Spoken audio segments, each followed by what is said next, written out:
മഹാനായ Umar bin Abdul Azeez റളിയല്ലാഹു അൻഹു വലിയ ഒരു രാജകുടുംബത്തിൽ പിറക്കുകയും വലിയ അഭിമാനിയായി ആഡംബരത്തോടെ ജീവിച്ച അമവി കുടുംബത്തിലെ ഒരു പ്രധാനപ്പെട്ട ഘടകമായിരുന്നു മഹാനായ ഉമർ ബിൻ അബ്ദുൽ അസീസ് റളിയല്ലാഹു അൻഹു.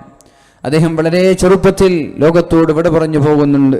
ഒരു 36-ാമത്തെ വയസ്സിലോ അദ്ദേഹം പരിശുദ്ധമായ ദീനിന്റെ കാവൽഭടനായി, ഖലീഫയായി, അമീറുൽ മുഅ്മിനീനായി 20ഓളം സാമ്രാജ്യങ്ങളുടെ അധിപനായി ചുമതല അദ്ദേഹത്തെ ഏൽപ്പിക്കുകയാണ്. ആ സമയത്ത് അവിടെയുണ്ടായിരുന്ന ഖലീഫമാരും അവിടെയുണ്ടായിരുന്ന അമീർമാരും ധൂർത്തിലും പ്രത്യേകമായി അഴിമതിയിലും പിന്നെ സ്വജനപക്ഷപാതം, അതേപോലെ സമ്പത്തൊരുമിച്ചു കൂട്ടൽ, ആർഭാടങ്ങൾ, ഇങ്ങനെയൊക്കെ ആടിത്തിമിർത്ത് ജീവിച്ചിരുന്ന ഒരു രാജകുടുംബത്തിൽ നിന്ന് മഹാനായ ഉമർ ബിൻ അബ്ദുൽ അസീസ് റളിയല്ലാഹു അൻഹു അദ്ദേഹം ഈ ഒരു സ്ഥാനത്തേക്ക് നിർണയിക്കപ്പെടുകയാണ്. ഇങ്ങനെ നിർണയിക്കപ്പെടുകയും അദ്ദേഹത്തിന്റെ ഭാര്യ ഫാത്തിമ എന്ന് പറയുന്ന അദ്ദേഹത്തിന്റെ ഭാര്യയാണ് അദ്ദേഹം ആദ്യം വിളിക്കുന്നത്. അദ്ദേഹം പറയുന്നു, ഞാൻ ഈ ആഡംബരങ്ങളും ഈ ആർഭാടങ്ങളും ഈ സൗകര്യങ്ങളും സമ്പാദ്യങ്ങളും എല്ലാം വലിച്ചെറിഞ്ഞ് ഞാനിതാ അള്ളാഹുവിന്റെ ദീനിന്റെ കാവൽപടനായി, ദീനിന്റെ കാവൽക്കാരനായി, നല്ലൊരു മുഅ്മിനായി, നല്ലൊരു സ്വാലിഹായി ആത്മീയ മേഖലയിൽ ഞാൻ ജീവിക്കാൻ പോവുകയാണ്. എൻ്റെ സമ്പാദ്യങ്ങൾ ഞാൻ ത്യജിക്കുകയാണ്. എല്ലാം ഞാൻ ദീനിന് വേണ്ടി സംഭാവന ചെയ്യുകയാണ്. ഇനി മുതൽ ഈ ഉത്തരവാദിത്വം ഏറ്റെടുത്തത് മുതൽ ഞാൻ ഇനി ആർഭാടങ്ങളുടെ പിന്നാലെ ഇല്ല എന്ന് പറഞ്ഞുകൊണ്ട് മഹാനായ ഉമർ ഇബ്നു അബ്ദുൽ അസീസ് റളിയല്ലാഹു അൻഹു തന്റെ ഭാര്യയെ വിളിച്ചുകൊണ്ട് പറയുന്നു, നിനക്ക് സുഖലോലുപതയാണ് വേണ്ടതെങ്കിൽ, നിനക്ക് സുഖങ്ങളാണ് വേണ്ടതെങ്കിൽ ഞാൻ നിന്നെ ത്വലാഖ് ചൊല്ലിത്തരാം. അദ്ദേഹത്തിന്റെ ഭാര്യയുടെ 4 ആങ്ങളമാർ ഖലീഫമാരായിരുന്നു. അബ്ദുൽ മലിക്കിന്റെ മകളാണ് ഫാത്തിമ, രാജാവിന്റെ മകളാണ്. ആങ്ങളമാർ രാജാക്കന്മാരാണ്. അദ്ദേഹത്തിന്റെ ഭാര്യയുടെ ഭർത്താവ് രാജാവാണ്. ഖലീഫ അബ്ദുൽ മലിക്കിന്റെ മകൾ, ഈ ഫാത്തിമയുടെ 4 സഹോദരങ്ങളും ഖലീഫമാരായിരുന്നു, ഭർത്താവും ഖലീഫ. ഇങ്ങനെ വലിയ ഒരു ഉന്നതമായ തറവാടിൽ, ഉന്നതമായ രാജകുടുംബത്തിൽ അഭിമാനത്തോടെ വലിയ ഒരു തറവാടിത്തമുള്ള ഒരു സഹോദരി ഭാര്യയെ വിളിച്ചുകൊണ്ടാണ് മഹാനായ ഉമർ ബിൻ അബ്ദുൽ അസീസ് റളിയല്ലാഹു അൻഹു പറയുന്നത്, ഞാൻ ഇതാ ആത്മീയ മേഖലയിലേക്ക് ഇറങ്ങുകയാണ്. എനിക്ക് ദുനിയാവ് വേണ്ട, ഞാൻ ആഖിറമാണ് ആഗ്രഹിക്കുന്നത്. എനിക്ക് ആഖിറത്തിൽ രക്ഷപ്പെടണം. അതുകൊണ്ട് നിനക്ക് സുഖലോലുപത, നിനക്ക് സൗകര്യവും സമ്പാദ്യവും സുഖങ്ങളുമാണ് വേണ്ടതെങ്കിൽ ഞാൻ നിന്നെ ത്വലാഖ് ചൊല്ലാം. ഞാൻ നിന്നെ ത്വലാഖ് ചൊല്ലി, മൊഴി ചൊല്ലി ഞാൻ ഒഴിവാക്കി തരാം. നീ നല്ല രാജാക്കന്മാരെ, ഖലീഫമാരെ കല്യാണം കഴിച്ച് സുഖത്തോടുകൂടി ജീവിച്ചോളൂ എന്ന് പറയുമ്പോ നല്ല സ്വാലിഹത്തായ ദീനീബോധമുള്ള ആ ഭാര്യ തന്റെ ഭർത്താവിനോട് പറയുന്നത്, നിങ്ങൾക്ക് നാളെ നരകത്തിൽ നിന്ന് രക്ഷപ്പെടാനും ആഖിറത്തിലെ സ്വർഗീയ സുഖങ്ങൾ ആസ്വദിക്കാനുമാണ് ആഗ്രഹമെങ്കിൽ ഞാനും അത് തന്നെയാണ് തിരഞ്ഞെടുക്കുന്നത്. എനിക്കിവിടുത്തെ സുഖലോലുപത വേണ്ട, എനിക്കിവിടുത്തെ ആഡംബരങ്ങൾ വേണ്ട, എനിക്ക് രാജകീയ കുടുംബങ്ങളുടെ പ്രൗഢി എനിക്ക് വേണ്ട. എനിക്ക് അങ്ങ് തിരഞ്ഞെടുക്കുന്ന, അങ്ങ് സെലക്ട് ചെയ്യുന്ന, അങ്ങ് ആഗ്രഹിച്ച ആ ഉഖ്റവിയായ പാരത്രികമായ വിജയം മതി എന്ന് പറഞ്ഞ് അദ്ദേഹത്തിന്റെ ഭാര്യ ഫാത്തിമ എന്ന് പറയുന്ന ഭാര്യയും ഭൗതിക സുഖങ്ങൾ വെടിഞ്ഞ് ആത്മീയ മേഖലയിലേക്ക് ഇറങ്ങുകയാണ്. ഞാൻ പറഞ്ഞു വരുന്നത് നല്ലൊരു ഭാര്യയുടെ ക്വാളിറ്റിയാണിത്, നല്ലൊരു ഭാര്യയുടെ വിശേഷണമാണിത്, നല്ലൊരു ഭാര്യയുടെ പ്രത്യേകതയാണിത്. തൻ്റെ ഭർത്താവ് ആത്മീയ മേഖലയിലേക്ക് തിരിയുമ്പോൾ തൻ്റെ ഭാര്യയോടൊരു ചോദ്യം ചോദിക്കുകയാണ്, നിനക്ക് സുഖങ്ങളാണ്, ആർഭാടങ്ങളാണ് വേണ്ടതെങ്കിൽ ഞാൻ നിന്നെ ത്വലാഖ് ചൊല്ലി ഏതെങ്കിലും വലിയ രാജാക്കന്മാരെ കല്യാണം കഴിച്ച് സന്തോഷത്തോടെ ജീവിക്കാമെന്ന് പറയുമ്പോൾ വേണ്ട, എനിക്കങ്ങ് മതി, അങ്ങ് തെരഞ്ഞെടുക്കുന്ന ആഖിറം മതി എന്ന് പറഞ്ഞ് തന്റെ സുഖങ്ങൾ വലിച്ചെറിഞ്ഞ് ആത്മീയ ലോകത്തേക്ക് കടന്നു പോകുന്ന മഹദിയായ ഫാത്തിമ ബിബി റളിയല്ലാഹു അൻഹ, അദ്ദേഹം തന്റെ ഭാര്യയോട് പറയുന്നു, എന്നാൽ ആദ്യമായി എനിക്ക് നിന്നോട് ആവശ്യപ്പെടാനുള്ളത് നിന്റെ കഴുത്തിലെ മാലയാണ്. രാജാവിന്റെ മകളായതുകൊണ്ടും ആങ്ങളമാർ വലിയ ഭരണാധികാരികളായതുകൊണ്ടും കോടിക്കണക്കിന് രൂപ വില വരുന്ന നല്ല രത്നത്തിന്റെയും സ്വർണത്തിന്റെയും മാല മഹദിയായ ഫാത്തിമ എന്ന് പറയുന്ന ഉമർ ഇബ്നു അബ്ദുൽ അസീസ് റളിയല്ലാഹു അൻഹുവിന്റെ ഭാര്യ ധരിച്ചിരുന്നു. ആ ഭാര്യയോട് ആദ്യം പറഞ്ഞു, നിന്റെ ഈ ഒരു സ്വർണ്ണാഭരണം, രത്നങ്ങളും പവിഴങ്ങളും പതിച്ചിട്ടുള്ള ഈ കോടിക്കണക്കിന് രൂപ വിലവധിക്കുന്ന ഈ ഒരു ആഭരണം നിന്റെ പിതാവ് നിനക്ക് തന്നത് പിതാവിന്റെ കയ്യിൽ നിന്നുള്ള സമ്പത്ത് കൊണ്ടല്ല, പിതാവിന്റെ വരുമാനത്തിൽ നിന്നല്ല. ഇത് ജനങ്ങൾക്ക് അവകാശപ്പെട്ട സമ്പാദ്യങ്ങൾ നിന്റെ പിതാവ് രാജാവ് എന്ന രീതിയിൽ, ഖലീഫ എന്ന രീതിയിൽ അതിൽ നിന്ന് ജനങ്ങളുടെ അവകാശത്തിൽ നിന്ന് എടുത്ത ഈ മാലയായതുകൊണ്ടും ആഭരണമായതുകൊണ്ടും ഇതൊരിക്കലും നമ്മൾക്ക് അവകാശപ്പെട്ടതല്ല. ഞാനിത് ബൈത്തുൽ മാലിലേക്ക്, പൊതു ഖജനാവിലേക്ക് ഞാൻ നൽകാൻ പോവുകയാണ്. എന്താണ് നിന്റെ അഭിപ്രായം? അപ്പോഴാണ് മഹദിയായ ഫാത്തിമ ബീവി റളിയല്ലാഹു അൻഹ പറഞ്ഞത്, കൊടുത്തോളൂ, എനിക്ക് പ്രശ്നമല്ല. പരിശുദ്ധമായ ദീനിന് വേണ്ടി, ദീനിന്റെ ബൈത്തുൽ മാലിലേക്ക് വേണ്ടി, ഖജനാവിലേക്ക് വേണ്ടി ഈ ഒരു സ്വർണ്ണാഭരണം നൽകുന്നതിൽ എനിക്ക് യാതൊരു വിരോധമില്ല, നിങ്ങൾ നൽകിക്കോളൂ എന്ന് പറയുകയും മഹദിയുടെ ആ സ്വർണ്ണാഭരണം ബൈത്തുൽ മാലിലേക്ക് ആദ്യം തന്നെ തന്റെ ഭാര്യയുടെ ഈ ഒരു ആഭരണം, കോടിക്കണക്കിന് രൂപ വിലമതിക്കുന്ന ഈ ഒരു ആഭരണം മഹാനായ ഉമർ ബിൻ അബ്ദുൽ അസീസ് റളിയല്ലാഹു അൻഹു ബൈത്തുൽ മാലിലേക്ക് കൊണ്ടുപോവുകയാണ്. പറഞ്ഞു വന്നത് മാതൃകായോഗ്യരായ രണ്ട് ദമ്പതിമാരുടെ കഥകളാണ്. എങ്ങനെയാണ് ഒരാൾ സ്വാലിഹീങ്ങളാകുന്നത്, എങ്ങനെയാണ് സ്വാലിഹീങ്ങളായ മക്കളുണ്ടാകുന്നത്, എങ്ങനെയാണ് കുടുംബജീവിതം സന്തോഷത്തോടെ സംതൃപ്തിയോടെ മുന്നോട്ട് കൊണ്ടുപോകാൻ നമ്മൾക്ക് സാധിക്കുന്നത്, ഏത് വിധത്തിലാണ്? മഹാനായ ഉമർ ബിൻ അബ്ദുൽ അസീസ് റളിയല്ലാഹു അൻഹു 2.5 വർഷമാണ് ജീവിച്ചത്. അദ്ദേഹത്തിന്റെ ഭരണം 2.5 വർഷമായിരുന്നു. 40 വയസ്സിന് മുമ്പേ ലോകത്തോട് വിട പറഞ്ഞു പോയിട്ടുണ്ട് മഹാനായ ഉമർ ബിൻ അബ്ദുൽ അസീസ് റളിയല്ലാഹു അൻഹു. 40 വർഷം വരെ ജീവിച്ചിട്ടില്ല. 2.5 വർഷമാണ് അദ്ദേഹം ഭരിച്ചത്. പക്ഷേ ആ 2.5 വർഷം ലോകം മുഴുവനും അംഗീകരിക്കുന്ന ഒരുപാട് നൂറ്റാണ്ടിന്റെ കഥകൾ, ഒരുപാട് നൂറ്റാണ്ടിന്റെ പാഠങ്ങൾ, ഒരുപാട് നൂറ്റാണ്ടിന്റെ അനുഭവങ്ങൾ ശേഷം വരുന്ന ഭരണാധികാരികൾക്ക്, അദ്ദേഹത്തിന്റെ കീഴിലുള്ള പ്രജകൾക്ക് നൽകിക്കൊണ്ടാണ് അദ്ദേഹം ജീവിച്ചത്. മഹാനായ ഉമർ ബിൻ അബ്ദുൽ അസീസ് റളിയല്ലാഹു അൻഹു ലോകത്തോട് വിട പറഞ്ഞു പോകുമ്പോഴാണ് അദ്ദേഹത്തിന്റെ ആ ഖജനാവിന്റെ സൂക്ഷിപ്പുകാരൻ, അദ്ദേഹത്തിന്റെ ആ ബൈത്തുൽ മാലിന്റെ സൂക്ഷിപ്പുകാരൻ ഭാര്യയുടെ സമീപത്തേക്ക് കടന്നു വരുന്നത്. ഭാര്യയോട് ചോദിക്കുകയാണ്, നിങ്ങളുടെ സ്വർണ്ണമാല ഞാൻ നിങ്ങൾക്ക് വേണ്ടി എടുത്തു വെച്ചിട്ടുണ്ട്. അദ്ദേഹം നൽകിയ, ഭർത്താവ് നൽകിയ സ്വർണ്ണമാല ഞാൻ നിങ്ങൾക്ക് വേണ്ടി ഇവിടെ എടുത്തു വെച്ചിട്ടുണ്ട്. ഞാനത് നിങ്ങൾക്ക് നൽകട്ടെ. നിങ്ങളുടെ ഭർത്താവ് മരിച്ചുപോയില്ലേ, ഇനി ഞാൻ ആ സ്വർണ്ണമാല ഞാൻ നിങ്ങൾക്ക് നൽകട്ടെ എന്ന് മഹദിയായ ഫാത്തിമ ബീവി റളിയല്ലാഹു അൻഹയോട് ചോദിച്ചപ്പോഴാണ് അതേ മഹദിയായ ഫാത്തിമ ബീവി പറയുന്നത്, മാ കുന്തു ലിഉതിയഹു ഹയ്യൻ വഅസീഹി മയ്യിതാ. ജീവിച്ചിരിക്കുന്ന കാലത്ത് ഞാൻ എൻ്റെ ഭർത്താവിനെ അംഗീകരിക്കുകയും എന്നിട്ട് ഭർത്താവ് മരിച്ചപ്പോ ഭർത്താവ് വേണ്ട എന്ന് പറഞ്ഞ ഈ ഒരു ആഭരണം ഞാൻ സ്വീകരിക്കുകയോ എന്ന് പറഞ്ഞിട്ട് മഹദിയായ ഫാത്തിമ ബീവി റളിയല്ലാഹു അൻഹ ആ ആഭരണം സ്വീകരിക്കാതെ ബൈത്തുൽ മാലിലേക്ക് തന്നെ നൽകിയത്.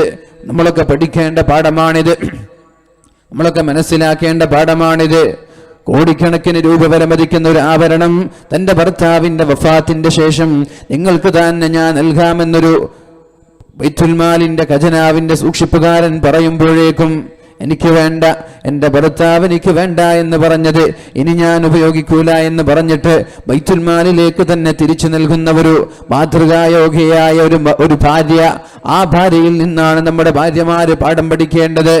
ആ ഭാര്യയിൽ നിന്നാണ് കുടുംബബന്ധത്തിന്റെ കഥകൾ നമ്മൾ പഠിക്കേണ്ടത്.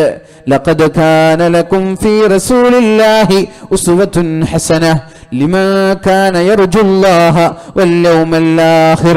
അല്ലാഹു തആല പരിശുദ്ധമായ ഖുർആനിലൂടെ പറയുന്നുണ്ട്, ലഖദ് കാന ലക്കും ഫീ റസൂലില്ലാഹ്, നിങ്ങൾക്ക് അല്ലാഹുവിന്റെ റസൂലിൽ മാതൃകയുണ്ട്, അല്ലാഹുവിന്റെ ഹബീബിന്റെ ഭാര്യമാരിൽ മാതൃകയുണ്ട്, ഹബീബിന്റെ മക്കളിൽ, ഹബീബിന്റെ പേരക്കുട്ടികളിൽ, ഹബീബിന്റെ സ്വഹാബാക്കളിലും നമ്മൾക്ക് മാതൃകയുണ്ട്. ലിമാ കാന യർജുല്ലാഹ വൽ യൗമൽ ആഖിർ. അല്ലാഹുവിന്റെ കോടതിയിൽ വിജയിക്കണമെന്ന് ആഗ്രഹിക്കുന്ന ആളുകൾ, നാളെ മഹ്ശറാ ലോകത്ത് വിജയിക്കണമെന്ന് ആഗ്രഹിക്കുന്ന ആളുകൾ പഠിക്കേണ്ടതും മനസ്സിലാക്കേണ്ടതും പരിശുദ്ധ ഹബീബിന്റെ മാതൃകയാണ്, ഹബീബിന്റെ ദാമ്പത്യ ജീവിതമാണ്. മഹാന്മാരായ സ്വഹാബാക്കളുടെ, താബിഈങ്ങളുടെ, അഹ്ലു ബൈത്തിന്റെ മാതൃകയാണ് നമ്മൾ പഠിക്കേണ്ടതും മനസ്സിലാക്കേണ്ടതും. അതിൽ നിന്നാണ് നമ്മൾ പാഠം ഉൾക്കൊള്ളേണ്ടത്. അല്ലാഹു തൗഫീഖ് നൽകട്ടെ, അല്ലാഹു തൗഫീഖ് നൽകുമാറാവട്ടെ. പരിശുദ്ധ റസൂലുള്ളാഹി സ്വല്ലല്ലാഹു അലൈഹി വസല്ലമ തങ്ങൾ പറയുന്നുണ്ട്, ചില ഭാര്യമാർ, ചില ഭർത്താക്കന്മാർ എന്നും കുടുംബത്തിൽ പ്രശ്നമാണ്, എപ്പോഴും പ്രശ്നങ്ങളാണ് ഉടലെടുക്കുന്നത്.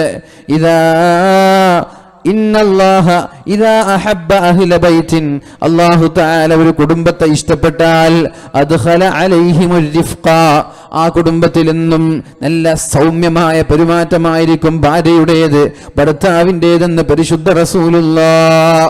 അള്ളാഹുവിനൊരു കുടുംബം ഇഷ്ടമാണെങ്കിൽ എങ്ങനെയാണ് അള്ളാഹു ഒരു കുടുംബത്തെ ഇഷ്ടപ്പെടുന്നത്? ഭർത്താവിനെയും ഒരു ഭാര്യയെയും ഒരു ദമ്പതികളെ എങ്ങനെയാണ് അള്ളാഹു ഇഷ്ടം വെക്കുന്നത്, പ്രിയം വെക്കുന്നത്?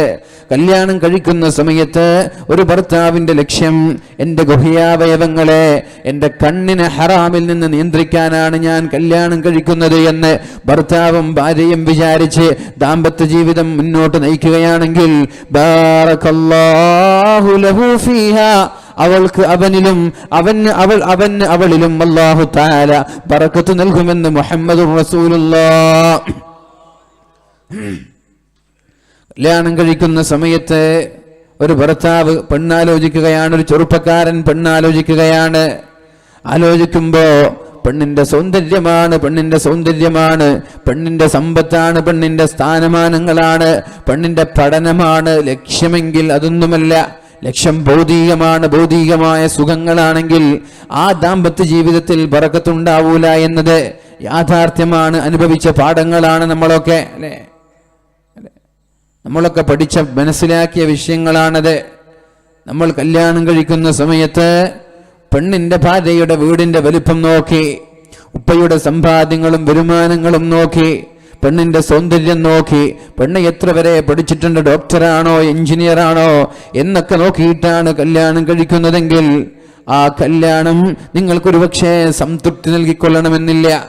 അല്ലാഹുവിന്റെ ഹബീബ് പറയുന്നത്, കല്യാണം കഴിക്കുന്ന സമയത്ത് ഒരാൾ തന്റെ ഗുഹ്യാവയവങ്ങൾ ഇനി ഹറാമിൽ പോവാൻ പാടില്ല, എൻ്റെ കണ്ണുകൾ ഹറാമിൽ പോവാൻ പാടില്ല എന്ന ചിന്തയോടെ, എൻ്റെ കണ്ണുകളെ നിയന്ത്രിക്കാൻ എനിക്ക് കഴിയണമെന്ന ചിന്തയോടെ ഒരാൾ കല്യാണം കഴിച്ചാൽ ബാറകല്ലാഹ്, അല്ലാഹു ആ പെണ്ണിൽ അവന് ബറക്കത്ത് നൽകുമെന്നും ആ പെണ്ണിന് അവനിൽ ബറക്കത്ത് നൽകുമെന്നും പരിശുദ്ധ റസൂലുള്ളാഹി സ്വല്ലല്ലാഹു അലൈഹി വസല്ലം.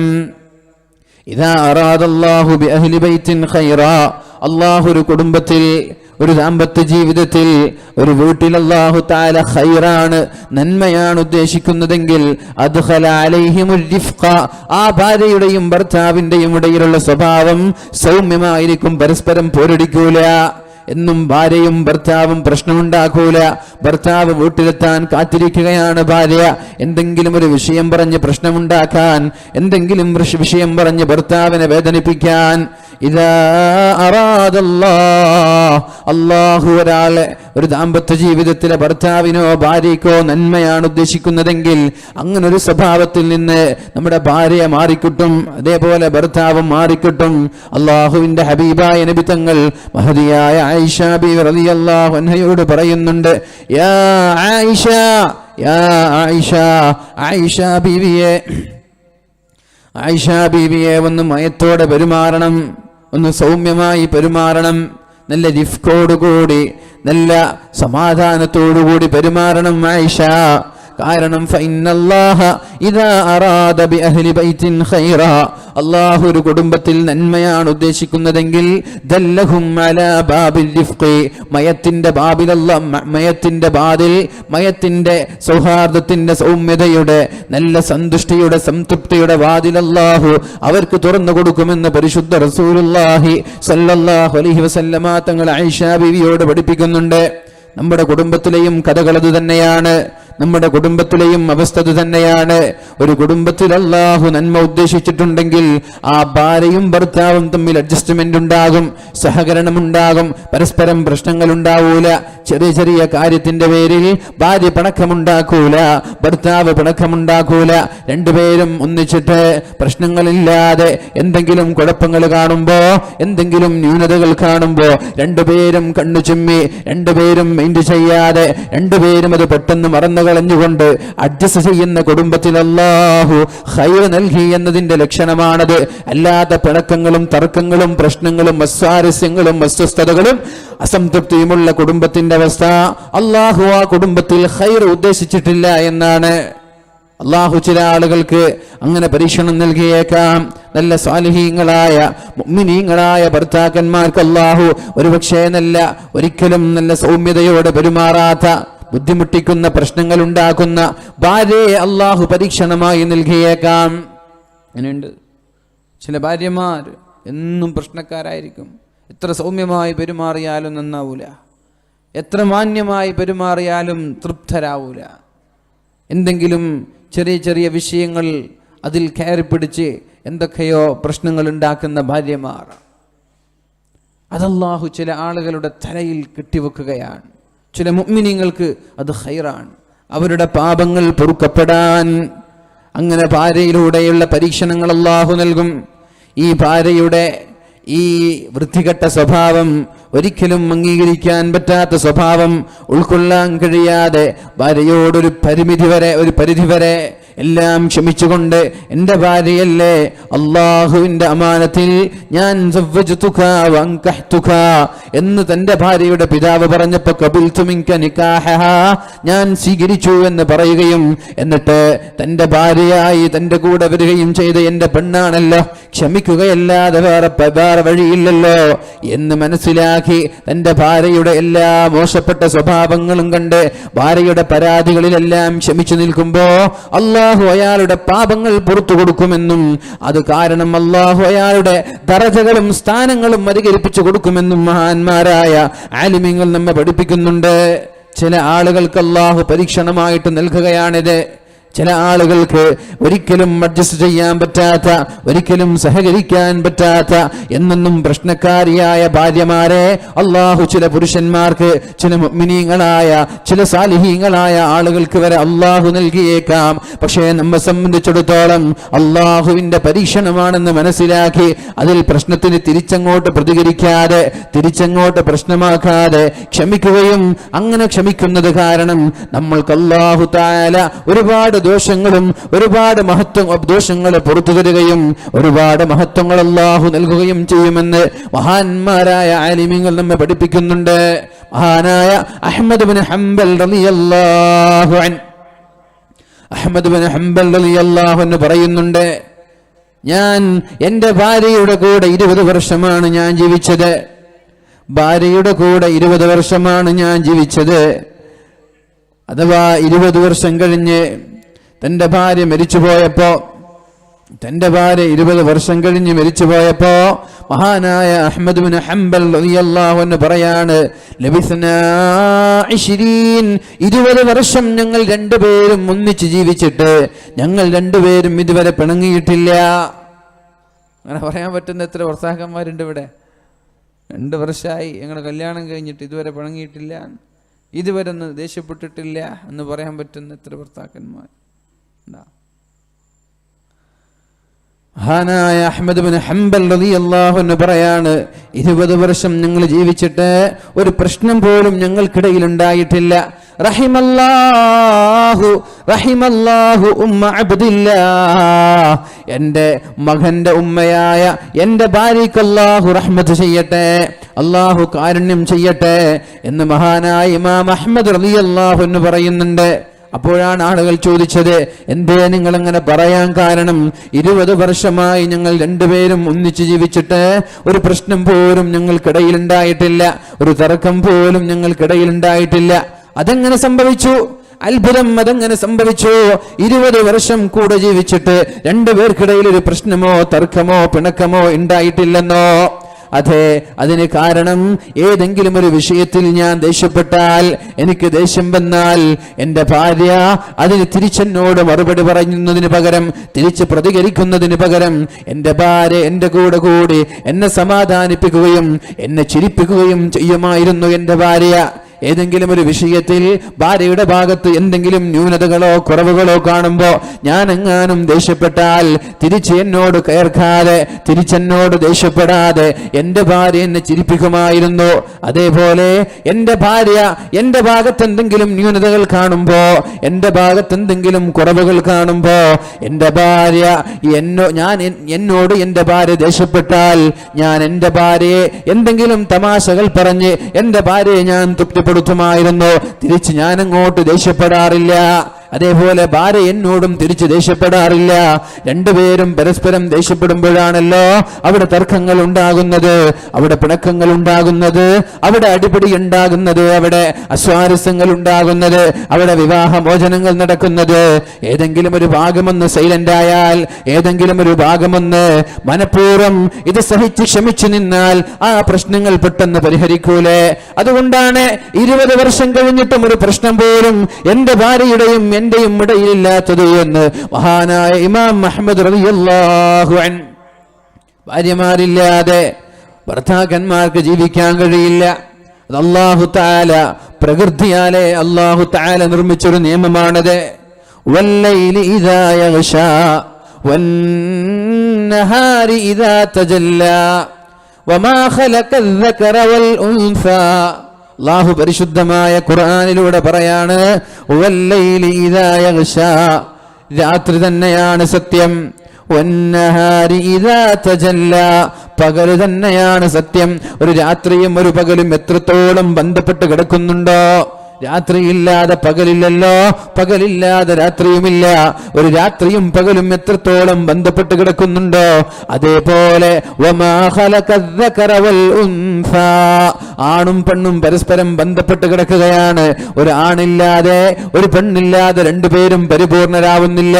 കല്യാണം കഴിക്കാതെ ദാമ്പത്യ ജീവിതത്തിലേക്ക് കയറാതെ ഒരാളും പരിപൂർണരാവുന്നില്ല. ഒരു ആണ് പരിപൂർണനാവണമെങ്കിൽ ഒരു പെണ്ണ് ഭാര്യയായി കൂടെ നിൽക്കണം, കൂടെ വേണം. അതാണ് മഹാനായ ആദം നബി അലൈഹിസ്സലാമിന്റെ സ്വർഗീയ ലോകത്തെ ജീവിതത്തിൽ നിന്ന് നമ്മൾക്ക് പഠിക്കാനും മനസ്സിലാക്കാനുമുള്ളത്. ആദം നബി അലൈഹിസ്സലാമിന് സ്വർഗത്തിൽ എന്ത് സുഖമായിരുന്നു. ഫീഹാ മാ തസ്തഹീഹിൽ അൻഫുസു അൻഫുസു വതലദ്ദുൽ അയുൻ. സ്വർഗീയ ലോകത്ത് ഒരാളുടെ മനസ്സ് എന്താണോ ആഗ്രഹിക്കുന്നത് അതെല്ലാം അല്ലാഹു അയാൾക്ക് നൽകുമല്ലോ. വതലദ്ദുൽ അയുൻ, കണ്ണെന്താണോ ആഗ്രഹിക്കുന്നത് അതും അയാൾക്ക് അല്ലാഹു നൽകും. അല്ലേ? കണ്ണിന് അത് വേണം, അത് കാണണം എന്ന് തോന്നുമ്പോൾ അതങ്ങോട്ട് ഓട്ടോമാറ്റിക്കലി അവന്റെ മുമ്പിലേക്ക് വരാൻ.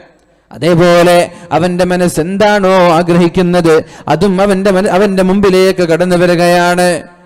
എന്തിനേറെ പറയണം, നല്ല മനോഹരമായ സ്വാദിഷ്ടമായ പഴങ്ങളുടെ വൃക്ഷങ്ങൾ കാണുമ്പോ അതൊന്ന് കഴിക്കണമെന്ന് തോന്നുമ്പോ അവന്റെ മുന്നിലേക്ക് കടന്നു വന്നിട്ട് അതവൻ പറിച്ചെടുക്കുകയും എന്നിട്ട് ആ ഒരു പഴം അവൻ കഴിക്കുമ്പോഴേക്കും അത് പറിച്ചെടുക്കുമ്പോഴേക്കും അവിടെ മറ്റൊരു പഴം രൂപപ്പെടുമെന്നൊക്കെ ഹദീസിൽ കാണാം. എന്നിട്ട് അതേ പഴം രണ്ടാമത് പറിച്ച് അതേ സ്ഥലത്ത് നിന്ന് രണ്ടാമതും ആ പഴം പറിച്ച് കഴിക്കുമ്പോ ആദ്യം കഴിച്ച ടേസ്റ്റ് അല്ല, മറ്റൊരു ടേസ്റ്റ് ആണ് അതിനുള്ളത്. അതിന്റെ ടേസ്റ്റ് മാറി. ഒരേ ടേസ്റ്റിലൂടെ വെറുപ്പ് വേണ്ട, അതിനൊരു മടുപ്പ് വേണ്ട, പുതിയൊരു ടേസ്റ്റാണ്. ഇതാണ് സ്വർഗമെന്ന് പറയുന്നത്. ഫീഹാ മാ തസ്തഹീഹിൽ അൻഫുസു വതലദ്ദുൽ അയുൻ. അല്ലാഹു നമ്മളെ എല്ലാവരെയും ആ സ്വർഗീയ ലോകത്ത് ഒരുമിച്ച് കൂടാൻ അല്ലാഹു തൗഫീഖ് ചെയ്യട്ടെ. കുടുംബസമേതം ഭാര്യമാരുടെ കൂടെ മക്കളുടെ കൂടെ സ്വർഗീയ ലോകത്ത് ഒരുമിച്ച് കൂടാൻ അല്ലാഹു തൗഫീഖ് ചെയ്യട്ടെ. മാതാപിതാക്കളുടെ കൂടെ കുടുംബസമേതം സ്വർഗീയ ലോകത്ത് ഒരുമിച്ച് കൂടാൻ അല്ലാഹു തൗഫീഖ് ചെയ്യട്ടെ. അങ്ങനെയാണ് കുടുംബം നാളെ സ്വർഗത്തിലേക്ക് പോകുന്നത്. മാതാപിതാക്കളുടെ കൂടെ ഭാര്യയുടെ കൂടെ മക്കളുടെ കൂടെ കയ്യും പിടിച്ച് അങ്ങനെയാണ് നാളെ സ്വർഗത്തിലേക്ക് പോകുന്നത്. നല്ല ഉപ്പയും നല്ല ഉമ്മയും നല്ല മക്കളും നല്ല ഭാര്യയുമാണെങ്കിൽ ആ കുടുംബം ഒന്നിച്ചായിരിക്കും നാളെ സ്വർഗത്തിലേക്ക് പോകുന്നത്. അതേപോലെയാണ് മഹ്ശറയിലേക്ക് പോകുന്നത്. യൗമഇദി യസ്ദുറുന്നാസു അശ്താതൻ ലിയുറൗ അഅമാലഹും. എല്ലാ ആളുകളും നന്മയും തിന്മയും, ഏതാണ് എന്റെ നന്മ, എന്റെ തിന്മയാണോ കൂടുതൽ, എന്റെ നന്മയാണോ കൂടുതൽ, ഞാൻ സ്വർഗ്ഗക്കാരനാണോ ഞാൻ നരകക്കാരനാണോ എന്നറിയാൻ വേണ്ടി ഖബറിൽ നിന്ന് കൂട്ടം കൂട്ടമായി ആളുകളെല്ലാം മഹ്ശറയിലേക്ക് പോകുമ്പോ കുടുംബസമേതമാണ് കുടുംബക്കാര് പോകുന്നത്. മൻ ബഅസനാ മിൻ മർഖദിനാ ഹാദാ മാ വഅദർ റഹ്മാൻ വസദഖൽ മുർസലൂൻ. മുസ്ലിമീങ്ങളായ സത്യനിഷേധികളായ ആളുകൾ, സത്യവിശ്വാസികളല്ലാത്ത ആളുകൾ, അള്ളാഹുവിനെ വിശ്വസിക്കാത്ത ആളുകൾ നാളെ ചോദിക്കുമത്രേ, മൻ ബഅസനാ മിൻ മർഖദിനാ, ആരാണെന്നെ ഈ ഉറക്കത്തിൽ നിന്ന് ഉണർത്തിയത്? 40 വർഷക്കാലം സുഖമായിട്ടുള്ള കിടന്നുറക്കമാണ് ഖബറിൽ. ഒന്നാമത്തെ ഊത്ത് കഴിഞ്ഞിട്ട് രണ്ടാമത്തെ ഊത്തിന്റെ ഇടയിൽ 40 വർഷത്തെ ദൈർഘ്യമുണ്ട്. ഒന്നാമത്തെ ഊത്ത് കഴിഞ്ഞിട്ട് അപ്പോഴാണ് ലോകാവസാനം സംഭവിക്കുന്നത്, അപ്പോഴാണ് അന്തിമലോകം സംഭവിക്കുന്നത്. അതാണ് ലോകാവസാനം എന്ന് പറയുന്നത്. അപ്പോഴേക്കും ലോകത്തുള്ള സർവ്വചരാചരങ്ങളും സകല വസ്തുക്കളുമെല്ലാം ഖബറിലേക്ക് പോയി മരിച്ചു കിടക്കുകയാണ്. അത് കഴിഞ്ഞിട്ട് രണ്ടാമത്തെ ഊത്തൂതുന്നതിനിടയിൽ 40 വർഷത്തെ ദൈർഘ്യമുണ്ട്. ആ 40 വർഷത്തിനിടയിൽ ഖബറാളികൾക്ക് ശിക്ഷയില്ല, ഖബറാളികൾക്ക് സ്വർഗീയ സുഖങ്ങളില്ല. ഖബറിലവർ ശിക്ഷയില്ലാതെ സുഖങ്ങളില്ലാതെ ഒരു വീട്ടിൽ കിടന്നുറങ്ങുന്നത് പോലെ എല്ലാ വിശ്വാസികളും അവിശ്വാസികളും കിടന്നുറങ്ങുകയാണ്. അപ്പോഴാണ് ഇസ്രാഫീൽ അലൈഹിസ്സലാം സൂർ എന്ന കാഹളത്തിൽ രണ്ടാമതൊരു ഊത്തൂതുന്നത്. فصعق من في السماوات ومن في الأرض إلا ما شاء الله ثم نفخ فيه أخرى فإذا هم قيام ينظرون. ഒന്നാമത്തെ ഊത്തൂതുമ്പോഴാണ് ലോകത്തിലുള്ള സകലമാന ചരാചരങ്ങളും തകർന്ന് തരിപ്പണമായി വീഴുന്നത്. ഇത് ലോകം തന്നെ അംഗീകരിച്ച യാഥാർത്ഥ്യമാണല്ലോ, ശാസ്ത്രലോകം അംഗീകരിച്ച യാഥാർത്ഥ്യമാണല്ലോ. ഈ ലോകത്തിനൊരു തുടക്കമുണ്ടെങ്കിൽ ആ ലോകത്തിന് ഒരസ്തമയമുണ്ട്, ലോകാവസാനമുണ്ട് എന്ന് ഇന്ന് ജീവിച്ചിരിക്കുന്ന സ്റ്റീഫൻ ഹോക്കിംഗ് അടക്കമുള്ള പ്രമുഖരായ ശാസ്ത്രജ്ഞന്മാർ അംഗീകരിച്ച യാഥാർത്ഥ്യമാണല്ലോ. ഏതായാലും ലോകാവസാനമുണ്ട്. അതിനിടയിലുള്ള 40 വർഷക്കാലം കിടന്നുറങ്ങി രണ്ടാമത്തെ ഊത്തൂതുമ്പോഴാണ് അവിശ്വാസികൾ ചോദിക്കുന്നത്, ആരാണ് ഈ ഉറക്കത്തിൽ നിന്ന് ഞങ്ങളെ ഉണർത്തിയത്? യാ വൈലനാ, എന്തിനാണ് ഞങ്ങൾ ഉണർത്തിയത്?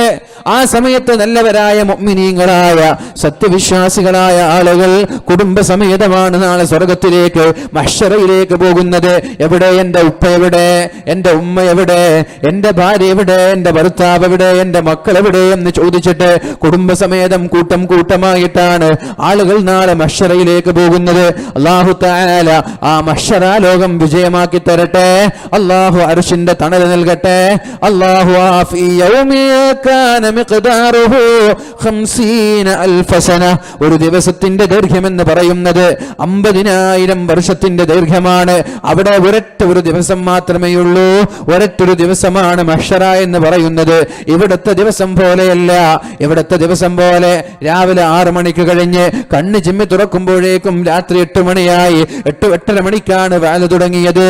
ഒന്ന് കണ്ണ് ചിമ്മി തുറന്നേക്കും 2-3 വിഷയങ്ങൾ പറഞ്ഞപ്പോഴേക്കും 10:30 മണിയായത് പൂർത്തിയാക്കാനായി.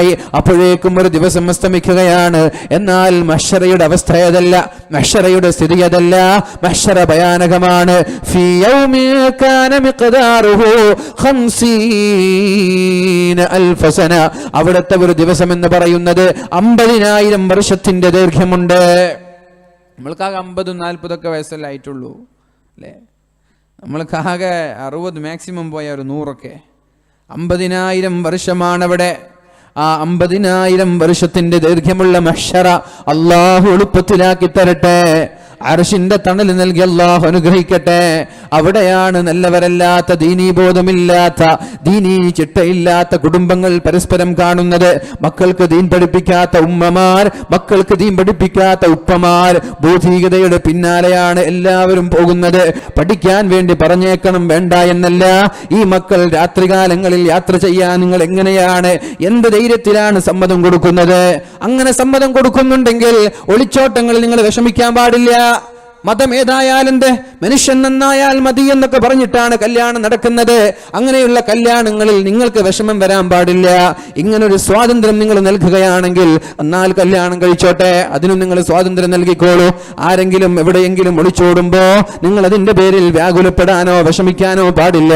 അതിന്റെ പിന്നിലുള്ള യാഥാർത്ഥ്യം ഇതാണ്. ക്യാമ്പസിന്റെ രാഷ്ട്രീയ പാർട്ടികളിൽ പ്രവർത്തിച്ച് ആങ്ങളെ പോലെ മഹ്റമീങ്ങളെ പോലെയാണ് പിന്നെ പ്രവർത്തിക്കുന്നത്. പിന്നെ പരസ്പരം ഒരു മറയില്ല, പരസ്പരം ഒരു മറയില്ലാതെ ഒന്നിച്ചു ജീവിച്ചിട്ട് അവസാനം കല്യാണ സമയങ്ങളിൽ ഉപ്പയും ഉമ്മയും വേണ്ട എന്ന് പറഞ്ഞ് കണ്ടവന്റെ കൂടെ ഇറങ്ങിപ്പോകുന്നതിന്റെ പിന്നിലുള്ളത് മുഖ്യമായും രാഷ്ട്രീയ കലാലയങ്ങളിലുള്ള രാഷ്ട്രീയമാണ്. ഒട്ടുമിക്ക ഭാഗങ്ങളും അതിൽ ബ്ലാക്ക് മെയിലിംഗ് ആണ്. അള്ളാഹു കാക്കട്ടെ നമ്മുടെ സമുദായത്തെ, അള്ളാഹു കാക്കുമാറാവട്ടെ നമ്മുടെ സമുദായത്തെ. പറഞ്ഞു വന്നത് മഹ്ശറാ ലോകത്ത് യൗമ യഫിറുൽ മർഉ മിൻ അഖീഹി وأمه وأبيه وصاحبته وبنيه لكل امرئ منهم. അല്ലാഹു തആല പരിശുദ്ധമായ സൂറത്തിലൂടെ നമ്മെ പഠിപ്പിക്കുകയാണ്, നല്ലവരല്ലാത്ത ഉമ്മമാർ, ദീൻ പഠിപ്പിക്കാത്ത ഉപ്പമാർ, പരസ്പരം ദീനിയായ മേഖലകളിലൂടെ വളർത്താത്ത കുടുംബമാണെങ്കിൽ ആ കുടുംബങ്ങൾ പരസ്പരം കാണുമ്പോ ഉപ്പയിൽ നിന്ന് മക്കളോടുകയാണ്, മക്കളിൽ നിന്ന് ഉപ്പയോടുകയാണ്. ഭാര്യയെ കാണുമ്പോൾ ഭർത്താവ് ഓടുകയാണ്, ഭർത്താവിനെ കാണുമ്പോൾ ഭാര്യയും ഓടി അകലുകയാണ്.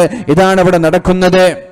പക്ഷേ നല്ല കുടുംബങ്ങളാണെങ്കിൽ ഒരു സെക്കൻഡ് പോലും നരകത്തിൽ കിടക്കാത്ത സ്വർഗം അല്ലാഹു നമ്മൾക്ക് നൽകട്ടെ. ഒരു സെക്കൻഡ് പോലും നരകത്തിൽ കിടക്കാത്ത സ്വർഗം അല്ലാഹു നമ്മൾക്ക് നൽകട്ടെ. അതിനു വേണ്ടിയിട്ടാണ് ഈ കുടുംബജീവിതം നമ്മൾ നയിക്കേണ്ടത്. ഭാര്യയിലൂടെ ഭർത്താവിന് സ്വർഗം ലഭിക്കണം, ഭർത്താവിലൂടെ ഭാര്യയ്ക്കും സ്വർഗം ലഭിക്കണം. അല്ലാഹു തൗഫീഖ് ചെയ്യട്ടെ.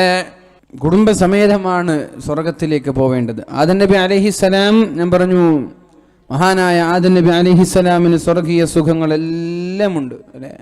ഫീഹാ മാ തഷ്തഹീഹിൽ അൻഫുസ് ഫീഹാ ഐനുൻ ജാരിയ ഫീഹാ സുറുറും മർഫൂഅ വഅക്വാബും മൗളൂഅ വനമാരിഖു മസ്ഫൂഫ വസറാബിയു മബ്സൂസ. നല്ല നല്ല മനോഹരമായ പരവതാനികൾ, നമ്മൾ ആഗ്രഹിക്കുന്നത് പോലെയുള്ള പഴങ്ങൾ, നമ്മൾ ആഗ്രഹിക്കുന്നത് പോലെയുള്ള സുഖങ്ങളെല്ലാം നമ്മുടെ മുമ്പിലേക്ക് കടന്നു വരുമ്പോ അള്ളാഹു പിന്നെ എന്തിനാണ് ആദം നബി അലൈഹിസ്സലാമിന് ഒരു ഇണയെ സ്വർഗത്തിൽ നൽകുന്നത്? നിങ്ങൾ ആലോചിച്ചിട്ടുണ്ടോ ആ വിഷയം? ആദം നബി അതൊറ്റയ്ക്കായിരുന്നല്ലോ. അള്ളാഹു ഭൂമിയിൽ നിന്ന് ഒരു പിടി മണ്ണ് വാരുകയുണ്ടായി, ഭൂമിയിൽ നിന്നൊരു പിടി മണ്ണ് വാരുകയുണ്ടായി. ഖലഖ മിൻഹാ ആദം, അതിൽ നിന്നാണ് അല്ലാഹു തആല ആദം നബി അലൈഹിസ്സലാമിനെ സൃഷ്ടിച്ചത്. ഒരുപിടി മണ്ണ് വാരി, ആ മണ്ണിൽ വ്യത്യസ്തമായ സ്വഭാവക്കാരുണ്ടായിരുന്നു അല്ലേ. മണ്ണിപ്പോ ഒരേ സ്വഭാവക്കാരല്ലല്ലോ. ചില മണ്ണിൽ നന്നായി എന്ത് നട്ടാലും നല്ല ഫലങ്ങൾ നൽകും, ചില മണ്ണ് എത്ര വെള്ളമൊഴിച്ചാലും ഉഷാറാവൂല.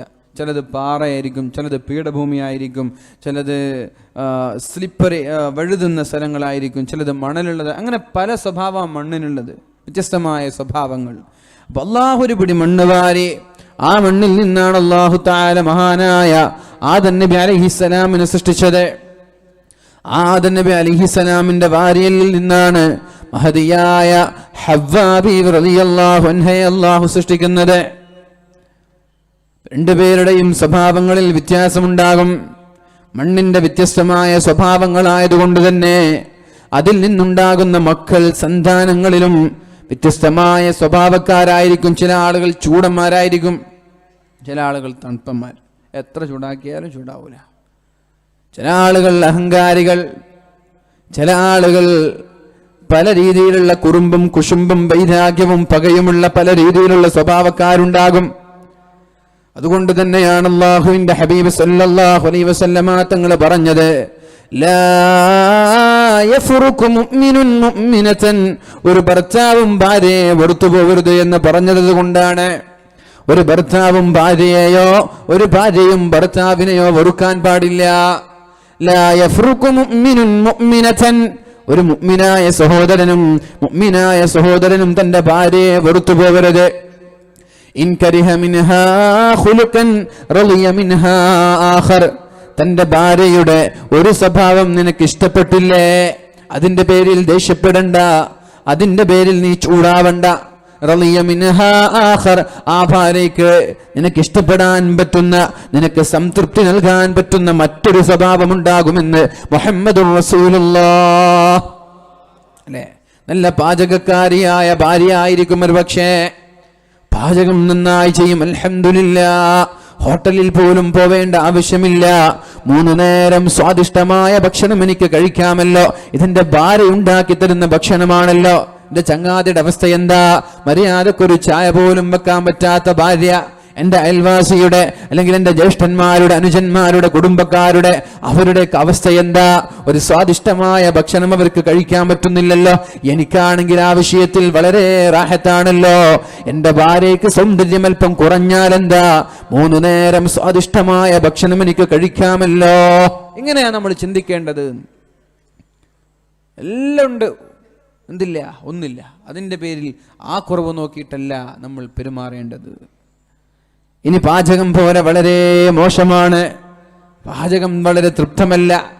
ചായ വെച്ചാൽ പഞ്ചസാര ഒന്നുകിൽ കൂടും അല്ലെങ്കിൽ കുറയും, അതിൻ്റെ സെൻറ്ററിൽ വരാറില്ല. അല്ലേ?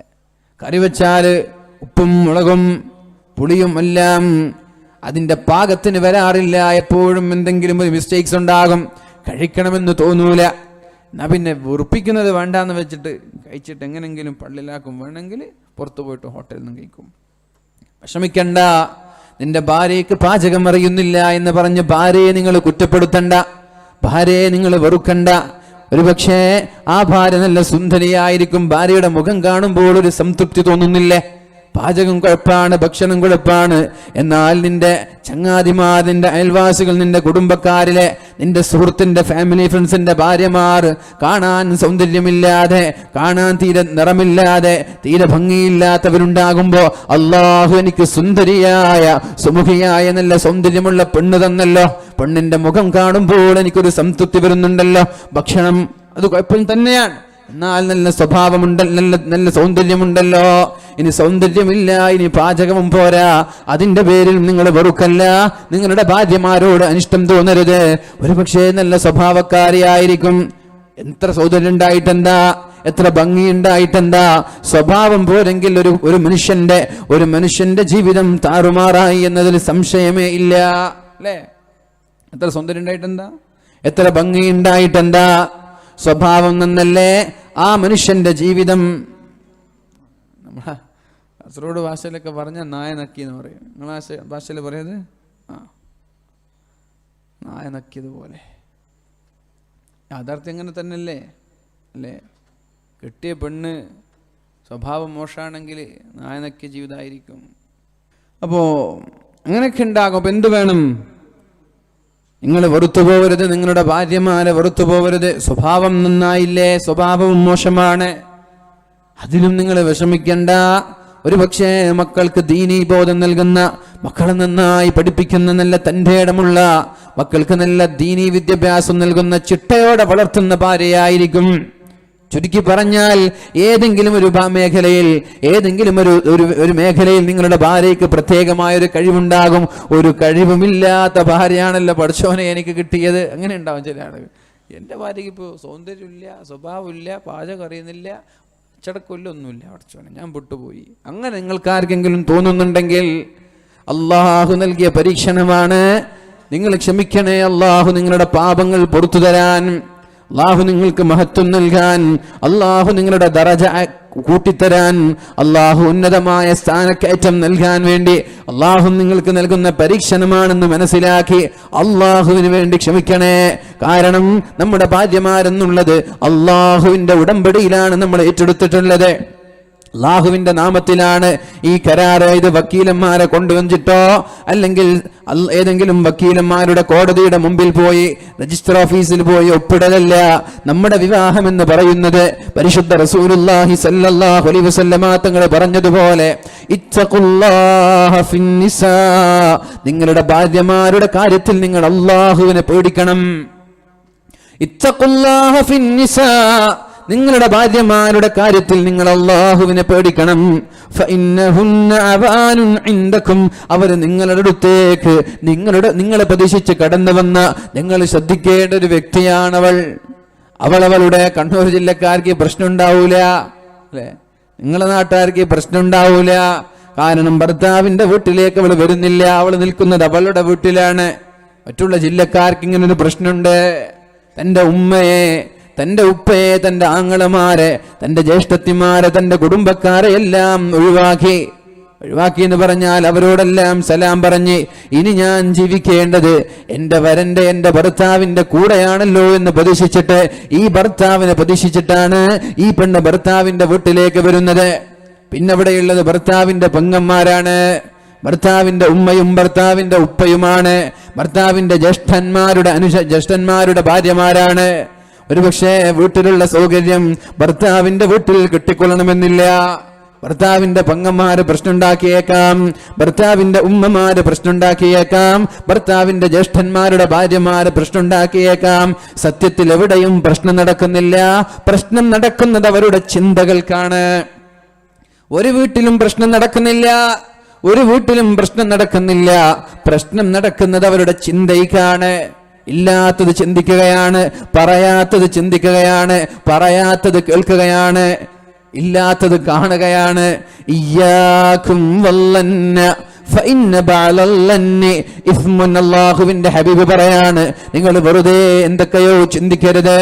രണ്ടുപേര് സംസാരിക്കുമ്പോ, ഉമ്മയും മകളും സംസാരിക്കുമ്പോ ഇവിടെ നിന്നൊരു ഭാര്യ ചിന്തിക്കുന്നത് എന്നെ കുറിച്ചാണല്ലോ, അവർ വേറെ ഏതോ കഥകളാ പറയുന്നത്.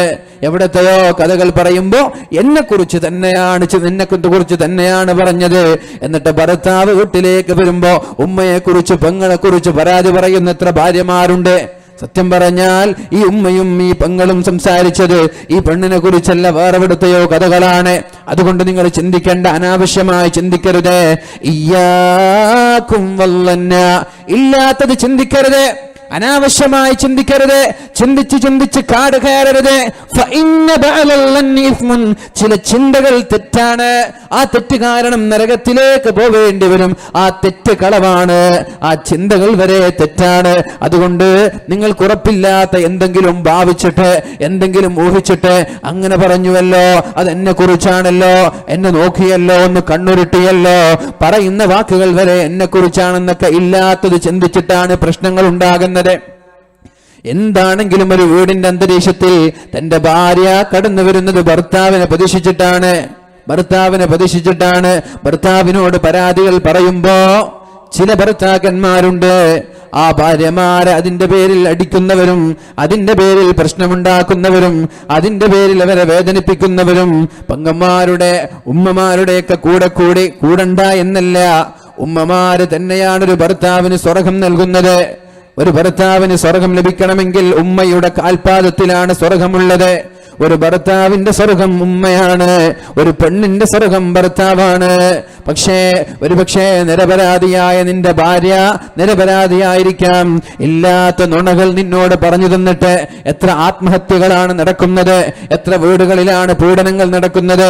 പെണ്ണിന്റെ പേരിൽ, സമ്പത്തിന്റെ പേരിൽ, സ്വഭാവത്തിന്റെ പേരിൽ, ജോലി ചെയ്യുന്നില്ല എന്ന പേരിലൊക്കെ എന്തൊക്കെയോ വീട്ടിലുള്ള പീഡനങ്ങൾ. ആരാണത് ചെയ്യുന്നത്? ഭർത്താവിന്റെ പെങ്ങന്മാർ, അല്ലെങ്കിൽ ഭർത്താവിന്റെ ജ്യേഷ്ഠന്മാരുടെ ഭാര്യമാർ, അല്ലെങ്കിൽ ഭർത്താവിന്റെ മാതാവ്. ഈ രീതിയിലുള്ള എന്തൊക്കെയോ പീഡനങ്ങൾ നടന്നിട്ട് ആത്മഹത്യകളൊക്കെ നടക്കുമ്പോ ഞാൻ പറയുന്നത്, എന്റെ ശബ്ദം ശ്രവിക്കുന്ന ഭർത്താക്കന്മാരോട് എന്താണ് യാഥാർത്ഥ്യമെന്നും എന്താണ് സത്യമെന്നും മനസ്സിലാക്കാതെ ഒരു വിഷയത്തിലും ഇടപെടാൻ പാടില്ല.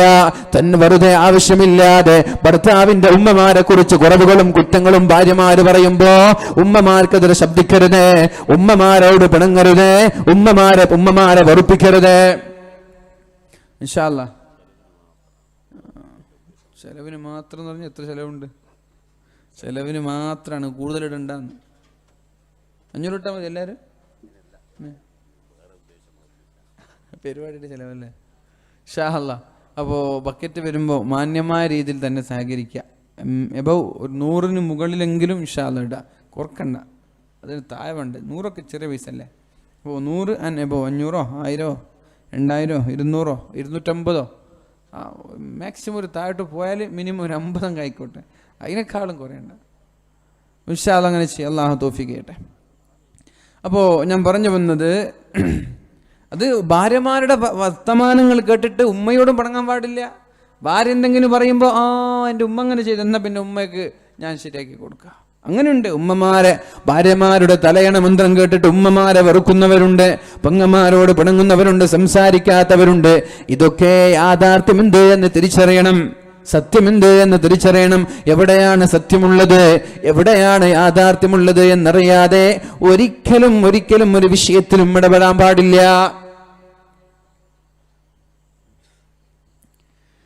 അതുകൊണ്ട് എന്റെ ശബ്ദം ശ്രവിക്കുന്ന സഹോദരന്മാരോട് സഹോദരിമാരോട് പറയാനുള്ളത്, അള്ളാഹുവിന്റെ ഹബീബായ റസൂലുള്ളാഹി സ്വല്ലല്ലാഹു അലൈഹി വസല്ലമ തങ്ങൾ പറഞ്ഞതുപോലെ പരസ്പരം സഹകരിച്ച് പരസ്പരം മുന്നോട്ട് പോയി ജീവിക്കൽ നമ്മുടെ ബാധ്യതയാണ്. ഒരു രാത്രിയും പകലും പരസ്പരം ബന്ധപ്പെട്ട് കിടക്കുന്നത് പോലെ ഒരു ആണും പെണ്ണും, ഒരു ഭാര്യയും ഭർത്താവും പരസ്പരം പൂരകങ്ങളാണ്. ഒരു ഭാര്യയില്ലാതെ ഒരു ഭർത്താവ് പരിപൂർണനാവുന്നില്ല, ഭർത്താവില്ലാതെ ഭാര്യയും പരിപൂർണനാവുന്നില്ല. അതുകൊണ്ടാണല്ലോ സ്വർഗീയ സുഖങ്ങളെല്ലാം അള്ളാഹു നമ്മൾക്ക് നൽകിയിട്ട്, മഹാനായ ആദം നബി അലൈഹിസ്സലാമിന് അള്ളാഹു സ്വർഗീയ സുഖങ്ങളെല്ലാം നൽകിയിട്ട് അതിന്റെ കൂടെ മഹദിയായ ഹവ്വാ ബീവി റളിയല്ലാഹു അൻഹയെ നൽകുന്നത്. എന്ത് വേണമെങ്കിലും സ്വർഗത്തിലുണ്ട്, എല്ലാ സുഖങ്ങളുമുണ്ട്, എന്നിട്ടും സംതൃപ്തനല്ല.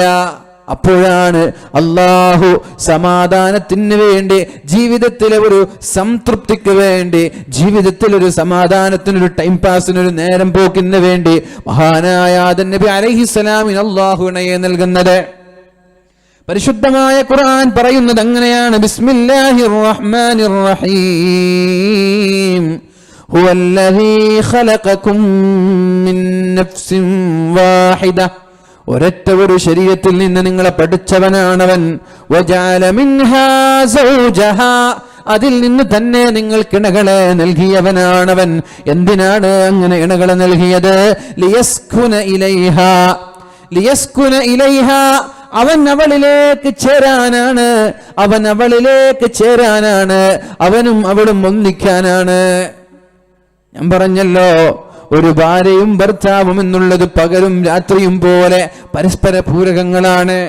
അതൊരു പ്രകൃതിയുടെ ഭംഗിയാണത്. ഷീ എന്ന ഇംഗ്ലീഷ് പദം, ഷീ എന്ന ഇംഗ്ലീഷ് പദം, അതിൽ എസ് മാറ്റുമ്പോഴേക്കും അവൻ എന്നർത്ഥമുള്ള ഹി എന്ന് വരുന്നത് പോലെ അല്ലെ. അതിപ്പോ ആരും അറിഞ്ഞിട്ടുണ്ടാക്കിയതൊന്നും അല്ലല്ലോ. ഷീ അവൾ, അതിന്റെ എസ് മാറ്റിയാൽ ഹി അവൻ. അതൊരു പ്രകൃതിയാ വന്നതാണ്, അത് ആ ഒരു ഭംഗി. ഫീമെയിൽ പെണ്ണ്, ഫീമെയിലിന്റെ എഫ് ഇ അത് മാറ്റുമ്പോൾ മെയിൽ ആണ്. മിസ്ട്രസ് പെണ്ണ്, അതിന്റെ അവസാനത്തെ എസ് മാറ്റിയ മിസ്റ്റർ ആണ്. മാഡം, അതിന്റെ എം മാറ്റുമ്പോൾ ആഡം ആണ്. മനസ്സിലായില്ലേ?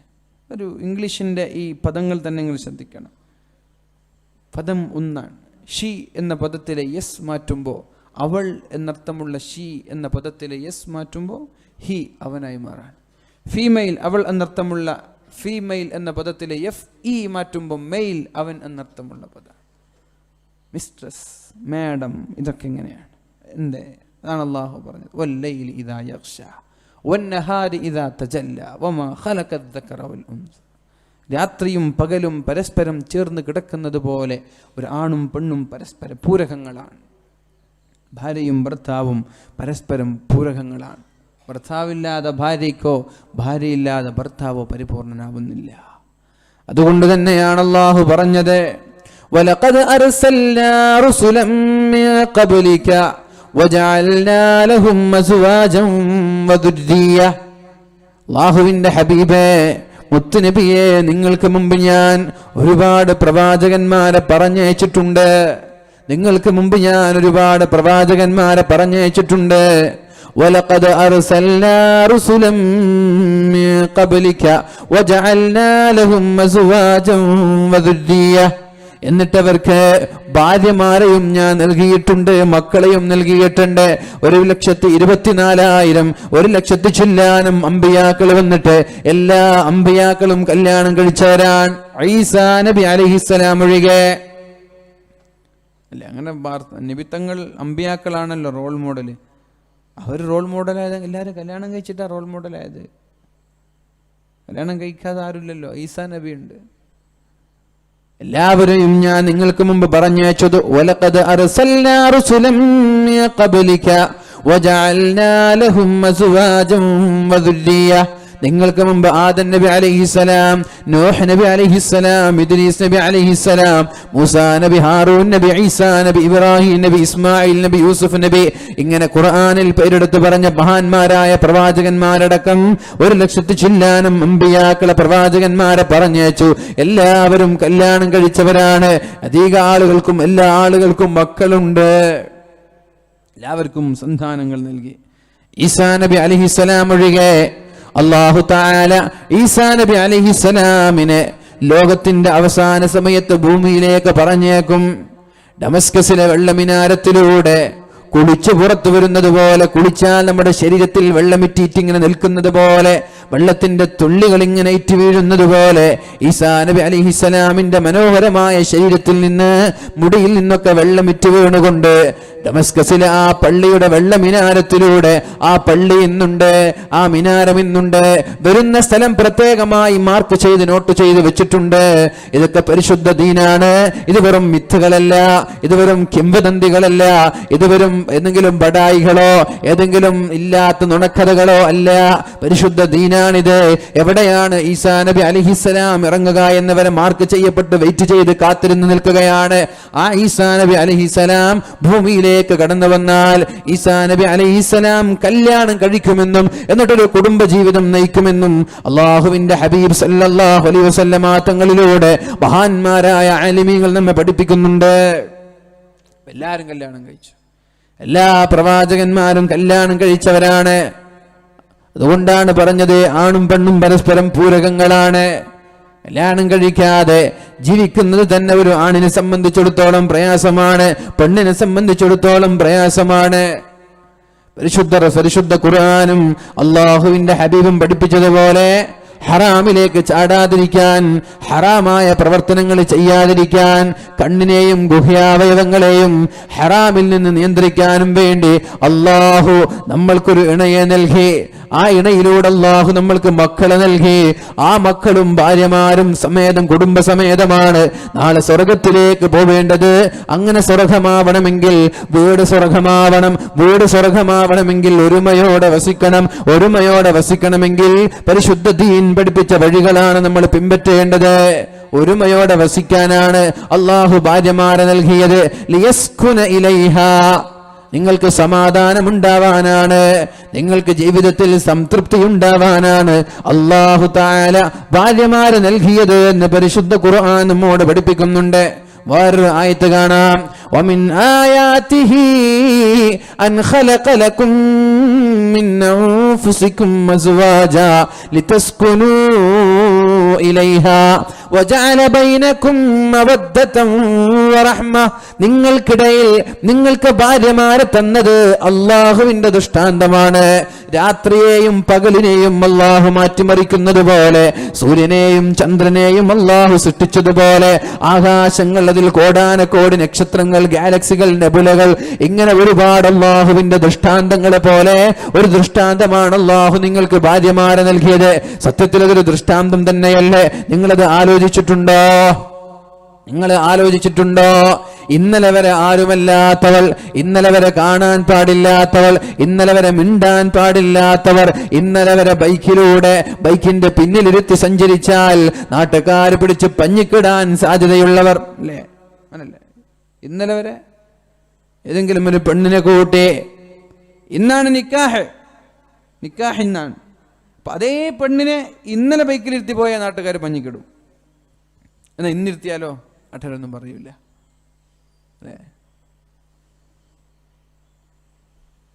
അതാണ് അല്ലാഹു പറഞ്ഞത്. ഇന്നലെ വരെ ഒരു ബന്ധമില്ല, കാണാൻ പാടില്ല, കേൾക്കാൻ പാടില്ല, മിണ്ടാൻ പാടില്ല, കൂടെ ഇരിക്കാൻ പാടില്ല.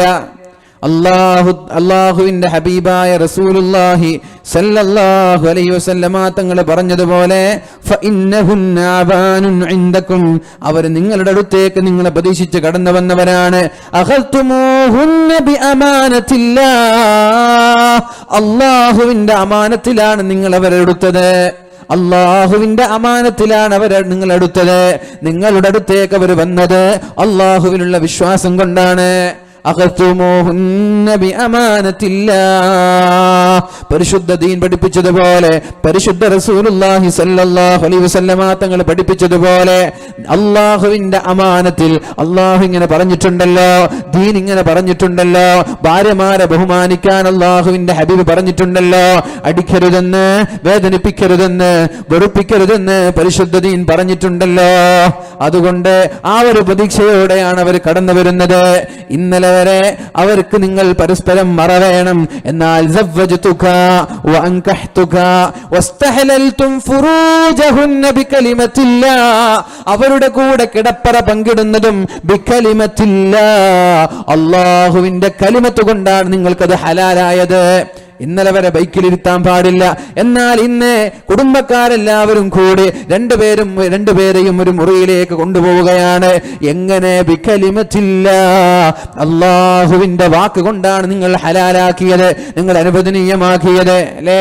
ഉപ്പയ്ക്ക് കാണാൻ പറ്റുന്നതിലപ്പുറം ഒരു ഭർത്താവിന് പിന്നെ കാണാനായി, പിന്നെ ഉപ്പയെക്കാളും വലുത് ഭർത്താവായി, ഉമ്മയെക്കാളും വലുത് ഭർത്താവായി, ആങ്ങളമാരെക്കാളും വലുത് ഭർത്താവായി, പിന്നെ പെണ്ണെ നിന്റെ കുടുംബമല്ല നിനക്ക് വലുത്. ഒരുപക്ഷെ കണ്ണൂർ ജില്ലയിലുള്ള സൗകര്യമനുസരിച്ച് നോക്കുമ്പോ പെണ്ണൊരു പക്ഷേ ഭർത്താവിന്റെ മുകളിൽ ഭർത്താവിനേക്കാൾ സ്വാധീനം ഉപയോഗിക്കാൻ സാധ്യതയുണ്ട്. മഹാനായ ഉമർ ഇബ്നുൽ ഖത്താബ് റളിയല്ലാഹു അൻഹു പറഞ്ഞതുപോലെ, ഉമർ ഇബ്നുൽ ഖത്താബ് റളിയല്ലാഹു അൻഹു പറയുകയുണ്ടായി, നബിയേ, ഞങ്ങൾ മക്കയിലുണ്ടാകുമ്പോൾ ഞങ്ങൾ പറഞ്ഞതുപോലെ ഞങ്ങളുടെ ഭാര്യമാര് കേൾക്കാറുണ്ടായിരുന്നു. ഭാര്യമാർ നല്ല അനുസരണമുള്ള ഭാര്യമാരായിരുന്നു, എന്ത് പറഞ്ഞാലും അനുസരിക്കുമായിരുന്നു. പക്ഷേ ഞങ്ങൾ മദീനയിലെത്തിയപ്പോ മദീനക്കാരായ പെണ്ണുങ്ങളുടെ സ്വഭാവം മക്കക്കാരായ ഞങ്ങളുടെ ഭാര്യമാർക്കും പിടിപ്പെട്ടിട്ടുണ്ട്. അവർ ഞങ്ങളോട് ദേഷ്യപ്പെടാൻ തുടങ്ങിയിട്ടുണ്ട്.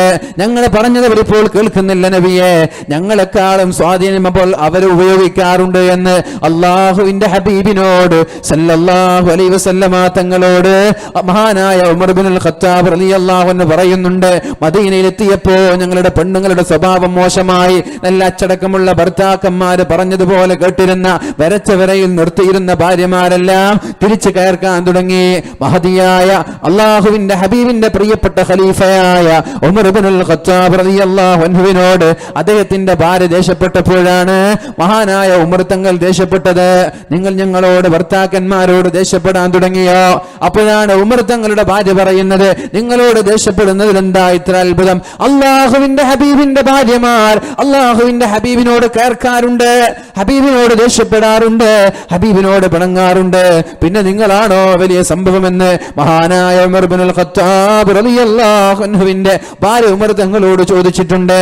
ഞാൻ പറയുന്നത്, തന്റെ വീട്ടിലാണ് ഉമ്മയുടെ കൂടെ, ഉപ്പയുടെ കൂടെ, ആങ്ങളമാരുടെ കൂടെ ഭാര്യ താമസിക്കുമ്പോൾ ഒരു പക്ഷേ ഭർത്താവിന് നിങ്ങൾ നെവർ മൈൻഡ് ചെയ്ത് ജീവിച്ചാൽ, ഭർത്താവിന് കൊടുക്കേണ്ട സ്ഥാനം നിങ്ങൾ നൽകിയില്ലെങ്കിൽ, ഭർത്താവിന്റെ കയ്യിൽ ക്യാഷ് ഇല്ലാത്തതിന്റെ പേരിലോ, ഭർത്താവിന് ജോലി ഇല്ലാത്തതിന്റെ പേരിലോ, ഭർത്താവിന്റെ വരുമാനം കുറഞ്ഞതിന്റെ പേരിലോ, ഭർത്താവിന് എങ്ങാനും നിങ്ങൾ ഇകത്തുകയോ, ഭർത്താവിന് സ്ഥാനം നൽകാതെ നിങ്ങളുടെ ഉമ്മയ്ക്കും നിങ്ങളുടെ ഉപ്പയ്ക്കും നിങ്ങളുടെ കുടുംബത്തിനുമാണ് സ്ഥാനം നൽകുന്നതെങ്കിൽ, പെണ്ണുങ്ങളെ, അള്ളാഹുവിന്റെ സ്വർഗ്ഗം നിങ്ങൾക്ക് സ്വപ്നം കാണാൻ പറ്റൂല.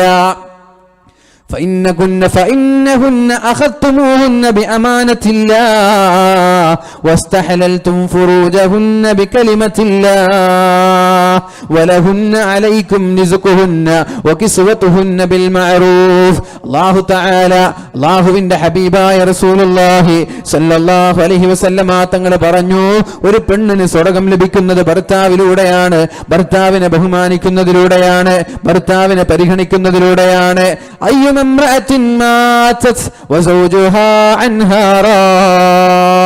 ഒരു പെണ്ണ് മരിക്കുന്ന സമയത്ത്, ഒരു ഭാര്യ മരിക്കുന്ന സമയത്ത് ഭർത്താവിന് പെണ്ണിനെ കുറിച്ച് നല്ല തൃപ്തിയാണ്. നല്ല പെണ്ണായിരുന്നല്ല പഠിച്ചോനെ, ഇനി എങ്ങനെയാണ് ഇങ്ങനെ ഒരു പെണ്ണ് കിട്ടുന്നത്?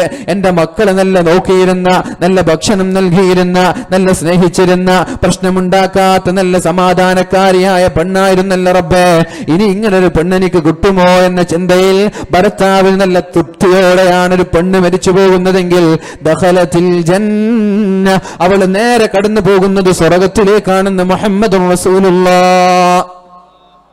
ഒന്നുമില്ല, ഭർത്താവ് നിങ്ങൾ മരിക്കുന്ന സമയത്ത് ഭർത്താവ് നിങ്ങളെ കുറിച്ച് തൃപ്തരാണെങ്കിൽ നിങ്ങൾ സ്വർഗത്തിലാണ് എന്നാണ് പറഞ്ഞത്. അതുകൊണ്ട് ഭാര്യമാർക്ക് എന്നും പ്രാധാന്യം ഭർത്താക്കന്മാർ തന്നെയാണ്. അവരുടെ കയ്യിൽ ക്യാഷ് ഉണ്ടെങ്കിലും ഇല്ലെങ്കിലും, അവർക്ക് ജോലി ഉണ്ടെങ്കിലും ഇല്ലെങ്കിലും, വരുമാനമില്ലെങ്കിലും ഉണ്ടെങ്കിലും, നിങ്ങൾക്ക് വലുത് നിങ്ങളുടെ ഭർത്താവ് തന്നെയാണ്, ഉമ്മയല്ല. ഇനി ഭർത്താവിനെ സംബന്ധിച്ചിടത്തോളം അവന്റെ സ്വർഗം ഉമ്മയാണ്, ഭാര്യയല്ല. ഉമ്മമാരെ ബഹുമാനിക്കൽ, ഉമ്മമാരെ സ്നേഹിക്കൽ, ഉമ്മമാരെ പറയുന്നത് പോലെ കേൾക്കൽ ഒരു ഭർത്താവിന് നിർബന്ധമാണ്. ഒരു ഭർത്താവിന് സ്വർഗത്തിലെത്തണമെങ്കിൽ അവന്റെ ഉമ്മയുടെ കാര്യം ശ്രദ്ധിക്കേണ്ടതുണ്ട്.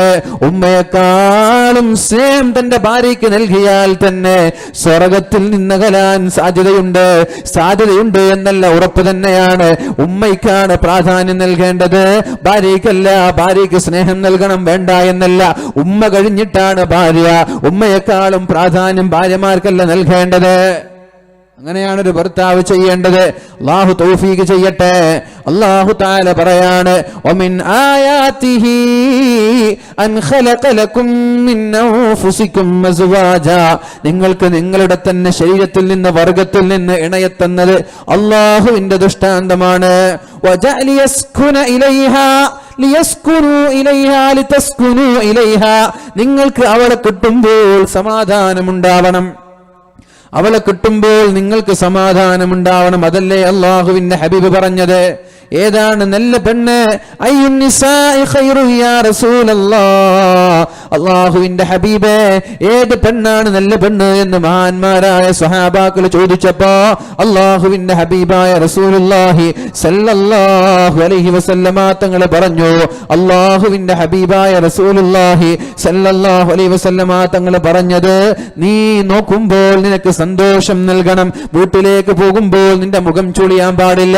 വീട്ടിലേക്ക് പോകുമ്പോൾ നിനക്ക് വെറുപ്പല്ല വരേണ്ടത്. വീട്ടിലേക്ക് പോകാൻ തന്നെ ഇഷ്ടമില്ലാത്തൊരവസ്ഥയല്ല വേണ്ടത്.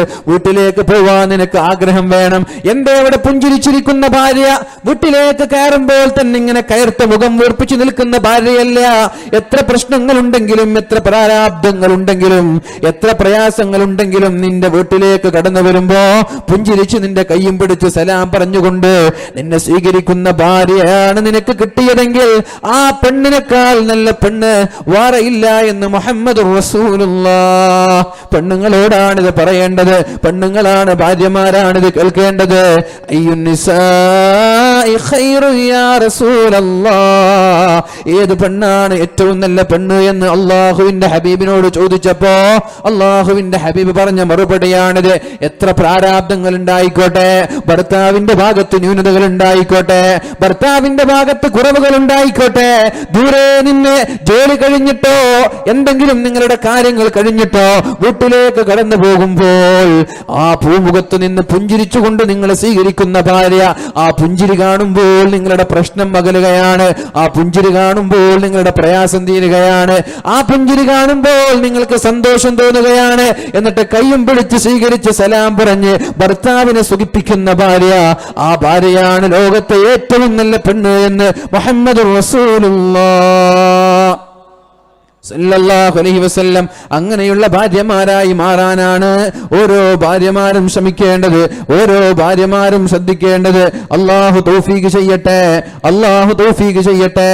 പരിശുദ്ധ റസൂലുള്ളാഹി സല്ലല്ലാഹു അലൈഹി വസല്ലമ തങ്ങൾ ചോദിക്കുന്നുണ്ട്, അലാ ഉഖ്ബിറുകും ബിനിസാഇകും മിൻ അഹ്ലിൽ ജന്ന, സ്വർഗ്ഗത്തിലെ പെണ്ണുങ്ങളെ കുറിച്ച് ഞാൻ നിങ്ങൾക്ക് പറഞ്ഞു തരട്ടെ.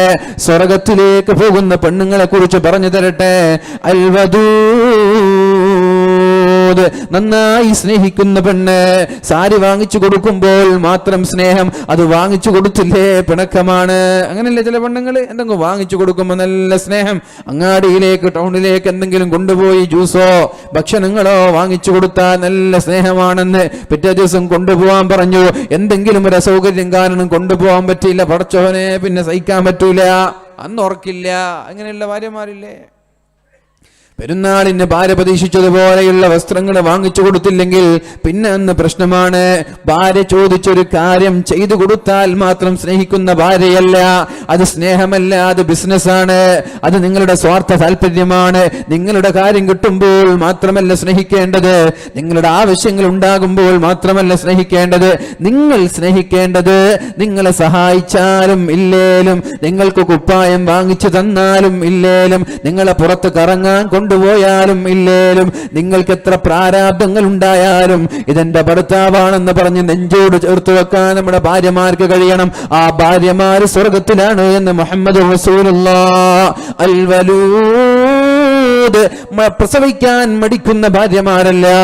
കല്യാണം കഴിഞ്ഞിട്ട് കുട്ടിയായപ്പോ എനിക്കൊരു കുട്ടി മതി, ഇനി ഞാൻ പ്രസവിക്കുന്നില്ല, അല്ലെങ്കിൽ 2 കുട്ടി മതി, ഇനി ഞാൻ പ്രസവിക്കുന്നില്ല എന്ന് പറയുന്നതിന് പകരം എത്രയാണോ അല്ലാഹു എനിക്ക് നൽകുന്നത് അത്രയും സ്വീകരിക്കാൻ ഞാൻ തയ്യാറാണെന്ന് പറഞ്ഞിട്ട് നന്നായി പ്രസവിക്കുന്ന പെണ്ണുങ്ങൾ സ്വർഗത്തിലാണ്. കാരണം ഒരു പ്രസവം എന്ന് പറയുന്നത് എത്ര ക്ഷീണമാണ്, എത്ര പ്രയാസമാണ്. എനിക്കറിയാം, 9ഓളം പെൺകുട്ടികളെ പ്രസവിച്ച ഒരു ഭാര്യ അറിയാ, ഇനിയും പ്രസവിക്കാൻ തയ്യാറാണ്. പെണ്ണായാലും കുഴപ്പമില്ല, സന്തോഷം തന്നെയാണ്. 9 പെണ്ണുങ്ങളാണ് പ്രസവിച്ചത്. അല്ലാഹു ആ മക്കളെയൊക്കെ കൺകുളിർമയുള്ള മക്കളാക്കട്ടെ. അല്ലാഹു റബ്ബ് സുബ്ഹാനഹു വ തആല അവർക്കൊക്കെ കുഫുവത്ത ഇണകളെ അല്ലാഹു നൽകട്ടെ. സാമ്പത്തികമായി നല്ല ഉഷാറുള്ള ആളാണ്, അതുകൊണ്ട് യാതൊരു പേടിയുമില്ല. അയാൾക്കൊരു സന്തോഷമാണ്. അൽഹംദുലില്ലാ. 9ാമത്തെ പെൺകുട്ടി, 8ാമത്തെ 9ാമത്തെ അറിയില്ല, പെടുത്തിട്ട് പ്രസവിച്ചു എന്ന് പറഞ്ഞിട്ട് മെസ്സേജ് അയച്ചിരുന്നു. ഞാൻ പറഞ്ഞു, നിങ്ങൾക്ക് 9 10 കിട്ടിയപ്പോൾ എന്താ കുഴപ്പം, പൈസ ഉണ്ടല്ലോ. അല്ലാഹു റബ്ബ് സുബ്ഹാനഹു വ തആല ആ കുടുംബത്തിൽ സന്തോഷം നൽകട്ടെ. അവരുടെ ബിസിനസ്സിൽ അല്ലാഹു ബർക്കത്ത് ചെയ്യട്ടെ. അല്ലാഹു ആ മക്കൾക്കൊക്കെ കൺകുളിർമയുള്ള മക്കളായ അല്ലാഹു സ്വീകരിക്കട്ടെ. സ്വാലിഹീങ്ങളായ ദീനീ ബോധമുള്ള മരുമക്കൾ അല്ലാഹു നൽകട്ടെ. നല്ല ദീനിന് വേണ്ടി സമസ്തയെ സ്നേഹിക്കുന്ന, ദീനിനെ സ്നേഹിക്കുന്ന നല്ലൊരു പ്രവർത്തകനാണ്. അല്ലാഹു ആഫിയത്തും ഇസ്സത്തും പ്രദാനം ചെയ്യട്ടെ. അല്ലാഹുവിന്റെ ഹബീബ് പറയാണ്, അൽ വലൂദ്, നന്നായി പ്രസവിക്കുന്ന പെണ്ണ് സ്വർഗത്തിലാണ്. അല്ലത്തി, പിന്നെ ഒരു പെണ്ണുണ്ട്, അല്ലത്തി ഇദാ ളുലിമത്, ആ പെണ്ണിനെ ഭർത്താവ് ആക്രമിച്ചാൽ, ഭർത്താവ് അടിച്ചാൽ, ഭർത്താവ് പരിഹസിച്ചാൽ, ഭർത്താവ് വേദനിപ്പിച്ചാൽ, എന്തെങ്കിലും അനിഷ്ടകരമായ വാക്കുകളോ പ്രവൃത്തിയോ ഭർത്താവിന്റെ ഭാഗത്ത് നിന്നുണ്ടായാൽ, എന്നിട്ട് ഭർത്താവ് പിണങ്ങി നിൽക്കുന്നു, സംസാരിക്കുന്നില്ല. ഭർത്താവ് പിണങ്ങി നിൽക്കുന്ന സമയത്ത് അവളും പിണങ്ങി മറ്റൊരു ഭാഗത്തേക്ക് ചെരിഞ്ഞു കിടന്നുറങ്ങുന്നതിന് പകരം ആ ഭർത്താവിന്റെ ഭാഗത്തേക്ക് കടന്നു വന്നിട്ട്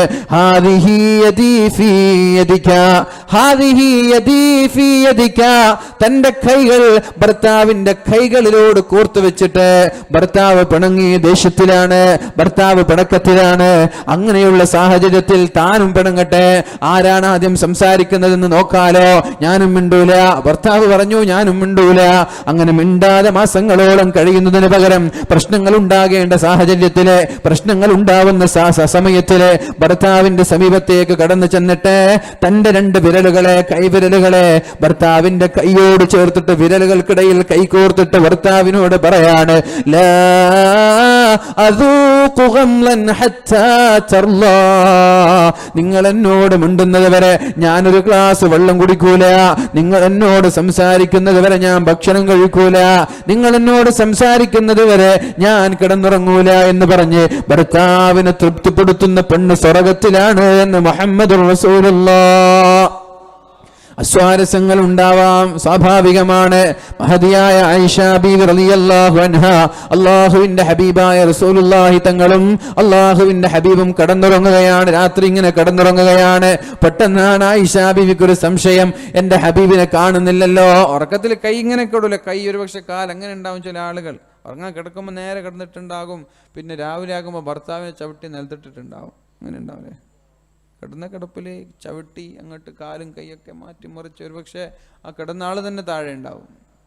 അങ്ങനെ ഉറക്കത്തിൽ ഇങ്ങനെ കൈ വെച്ച് നോക്കുമ്പോൾ നബി തങ്ങളെ കാണുന്നില്ല. ആയിഷാ ബീവി ഞെട്ടി ഉണർന്നു, പടച്ചോൻ എൻ്റെ ഭർത്താവ് എവിടെ? അല്ലാഹുവിന്റെ ഹബീബായ റസൂലുള്ളാഹി സ്വല്ലല്ലാഹു അലൈഹി വസല്ലമ തങ്ങൾക്ക് വേറെയും ഭാര്യമാരുള്ളത് കൊണ്ട് ആയിഷാ ബീവിക്ക് സംശയം തോന്നി, വേറെ ഏതെങ്കിലും ഭാര്യമാരെടുത്ത് പോയോ ഇന്ന് എനിക്ക് അവകാശപ്പെട്ട ദിവസത്തിൽ അല്ലാഹുവിന്റെ ഹബീബ് എന്നോട് പറയാതെ അല്ലാഹുവിന്റെ ഹബീബിന്റെ മറ്റുള്ള ഭാര്യമാരുടെ സമീപത്തേക്ക് പോയോ എന്ന് സംശയം. ഭാര്യമാരൊന്ന് സ്വാർത്ഥരാണവർ, അല്ലെ?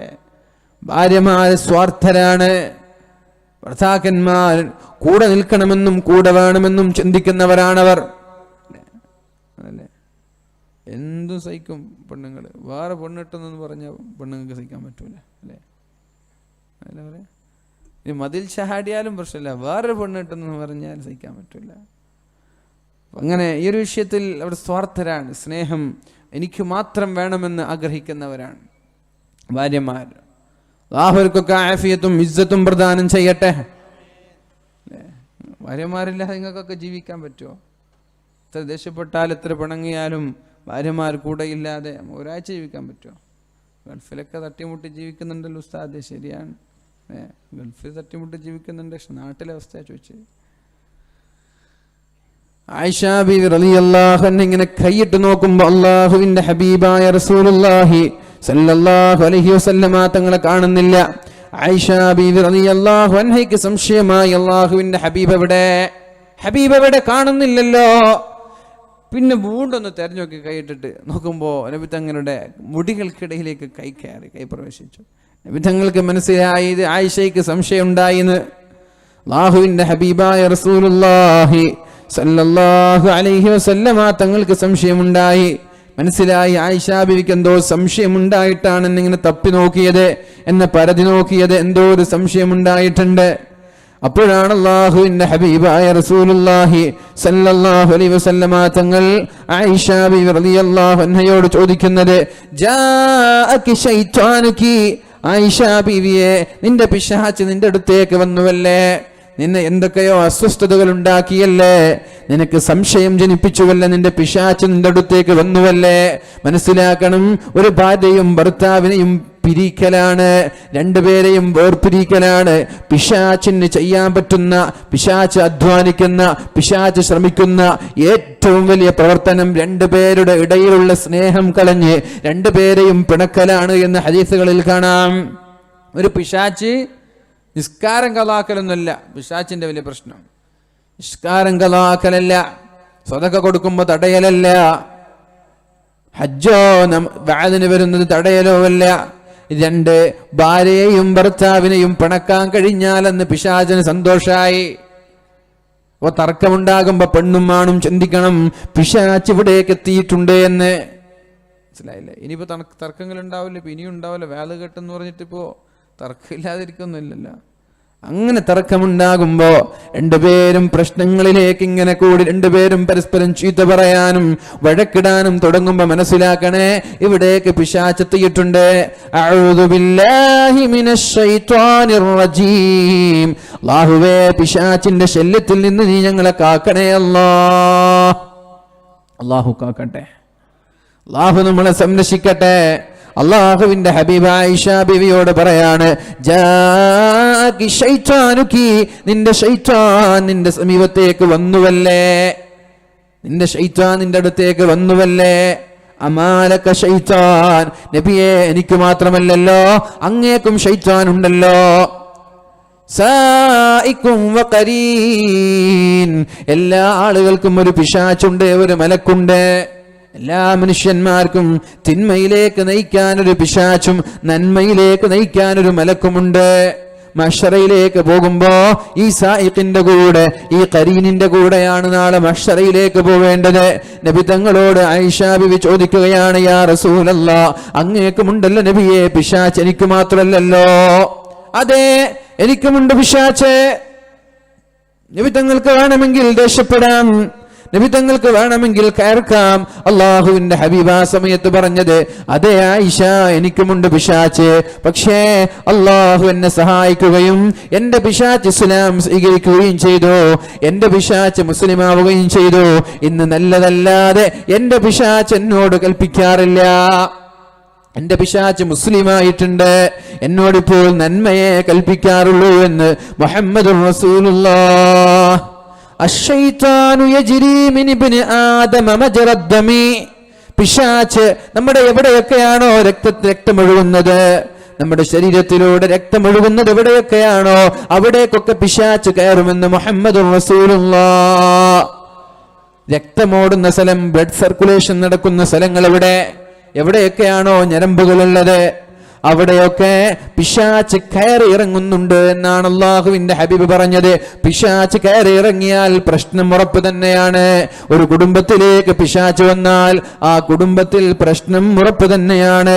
കാരണം റസൂലുള്ളാഹി സ്വല്ലല്ലാഹു അലൈഹി വസല്ലമ തങ്ങൾ പറയാണ്, ഇദാ ദഖല അർ-റജുലു ബൈത, ഒരാൾ വീട്ടിലേക്ക് പ്രവേശിച്ചു, വഅല കഴിഞ്ഞിട്ട് വീട്ടിലേക്ക് പോയി, ജോലി കഴിഞ്ഞിട്ട് വീട്ടിലേക്ക് പോയി. ഫദക്കറല്ലാഹ ഇൻദ ദുഖൂലിഹി, വീട്ടിലേക്ക് കയറുമ്പോ ബിസ്മില്ലാഹിർ റഹ്മാനിർ റഹീം എന്ന് പറഞ്ഞിട്ടാണ് കയറിയത്. വഇൻദ തുആമിഹി, ഭക്ഷണം കഴിക്കുമ്പോൾ ബിസ്മില്ലാഹിർ റഹ്മാനിർ റഹീം എന്ന് പറഞ്ഞാൽ ഖാല ശൈത്വാൻ, ആ വീട്ടിലുള്ള പിശാച്, അവന്റെ കൂടെയുള്ള പിശാച് പറയുമത്രേ, ലാ മബീത ലക്കും, ഇന്ന് നിങ്ങൾക്ക് ഉറങ്ങാൻ സ്ഥലം നഷ്ടപ്പെട്ടിരിക്കുകയാണ്. വീട്ടിൽ പിശാചുണ്ട്, നമ്മുടെ കൂടെ പിശാചുണ്ട്. വീട്ടിലേക്ക് കയറുമ്പോൾ ബിസ്മില്ലാഹിർ റഹ്മാനിർ റഹീം എന്ന് പറഞ്ഞാൽ പിശാച് പറയുമത്രേ, ഇന്ന് നിങ്ങൾക്ക് ഉറങ്ങാനുള്ള സ്ഥലം നഷ്ടപ്പെട്ടിരിക്കുകയാണ്. ബിസ്മി ചൊല്ലി കയറിയ വീട്ടിലേക്ക് പിശാച് വരികയേ ഇല്ല. ബിസ്മി ചൊല്ലി കയറിയ റൂമിലേക്ക് പിശാച് വരികയേ ഇല്ല. മുഹമ്മദുർ റസൂലുള്ളാഹ്. സ്വഹീഹായ ഹദീസുകളാണിത്. ഭക്ഷണം കഴിക്കുമ്പോൾ ബിസ്മി ചൊല്ലിയാൽ പിശാച് തിന്നാൻ പറ്റൂല.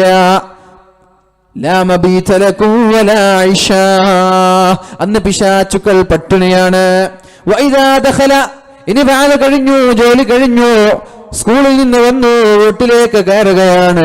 ഫലം യദ്കുരില്ലാഹ ഇൻദ ദുഖൂലിഹി, കയറുന്ന സമയത്ത് ബിസ്മില്ലാഹിർ റഹ്മാനിർ റഹീം എന്ന് ചൊല്ലാതെ, ഭക്ഷണം കഴിക്കുമ്പോൾ ബിസ്മി ചൊല്ലാതെ ഭക്ഷണം കഴിച്ചു, കയറുമ്പോൾ ബിസ്മി ചൊല്ലാതെ റൂമിലേക്കും മുറിയിലേക്കും വീട്ടിലേക്കും കയറിയാൽ പിശാച് കൂടെയുള്ള ചങ്ങാതിമാരെ, കൂടെയുള്ള പിശാചുക്കളെ, കൂടെയുള്ള സഹപ്രവർത്തകരെ വിളിക്കുമത്രേ, ഹലുമ്മൂ, ഇങ്ങോട്ട് വാ, അദ്റക്തുമുൽ മബീത്, ഇന്ന് ഉറങ്ങാനുള്ള സ്ഥലം ഇവിടെയുണ്ട്, ഇന്ന് നിങ്ങൾക്ക് ഇവിടെ ഉറങ്ങാമെന്ന് പറഞ്ഞിട്ട് ഒരു ഭാര്യയും ഭർത്താവും കിടന്നുറങ്ങുന്ന മുറിയിൽ പിശാചുക്കളുടെ സങ്കേതമായിരിക്കും മുഅ്മിനീങ്ങളെ. ബിസ്മി ചൊല്ലാതെയാണ് മുറിയിലേക്ക് കയറുന്നതെങ്കിൽ അവിടെ പിശാചുക്കളുടെ ആവാസ കേന്ദ്രമായിരിക്കും. പിന്നെ എങ്ങനെയാണ് ആ മുറിയിൽ പ്രശ്നമില്ലാതിരിക്കുന്നത്? പിന്നെ എങ്ങനെയാണ് ആ മുറിയിൽ അടിയില്ലാതിരിക്കുന്നത്? പിന്നെ എങ്ങനെയാണ് ആ ജീവിതത്തിൽ അസ്വസ്ഥതകളില്ലാതിരിക്കുന്നത്? അസ്വസ്ഥതകളിൽ നിന്ന് രക്ഷപ്പെടാൻ, സ്വസ്ഥതയും സംതൃപ്തിയും കുടുംബജീവിതത്തിൽ ഉണ്ടാവാൻ, വീട് സ്വർഗമാവാൻ വേണ്ടി പിശാചിൽ നിന്ന് അകലാൻ ശ്രമിക്കണം. എങ്ങനെയാണ് പിശാചിൽ നിന്ന് അകലുന്നത്? ഓരോ നിമിഷത്തിലും ഓരോ പ്രവർത്തനത്തിലും അല്ലാഹുവിനെ സ്മരിക്കാൻ തയ്യാറായാൽ, ബിസ്മി ചൊല്ലാൻ, അഊദു ചൊല്ലാൻ, ആയത്തുൽ കുർസി ഓതാൻ തയ്യാറായാൽ തന്നെ ഈ പിശാചിൽ നിന്ന് രക്ഷപ്പെടാൻ പറ്റും. അല്ലാഹു തൗഫീഖ് ചെയ്യട്ടെ. എന്തിനേറെ അല്ലാഹുവിന്റെ ഹബീബ് പറഞ്ഞല്ലോ, ഒരു മനുഷ്യന്റെ ഗുഹ്യാവയവങ്ങളിലേക്ക് പിശാച് നുഴഞ്ഞു കയറുമെന്ന് മുഹമ്മദുർ റസൂലുള്ളാഹ്.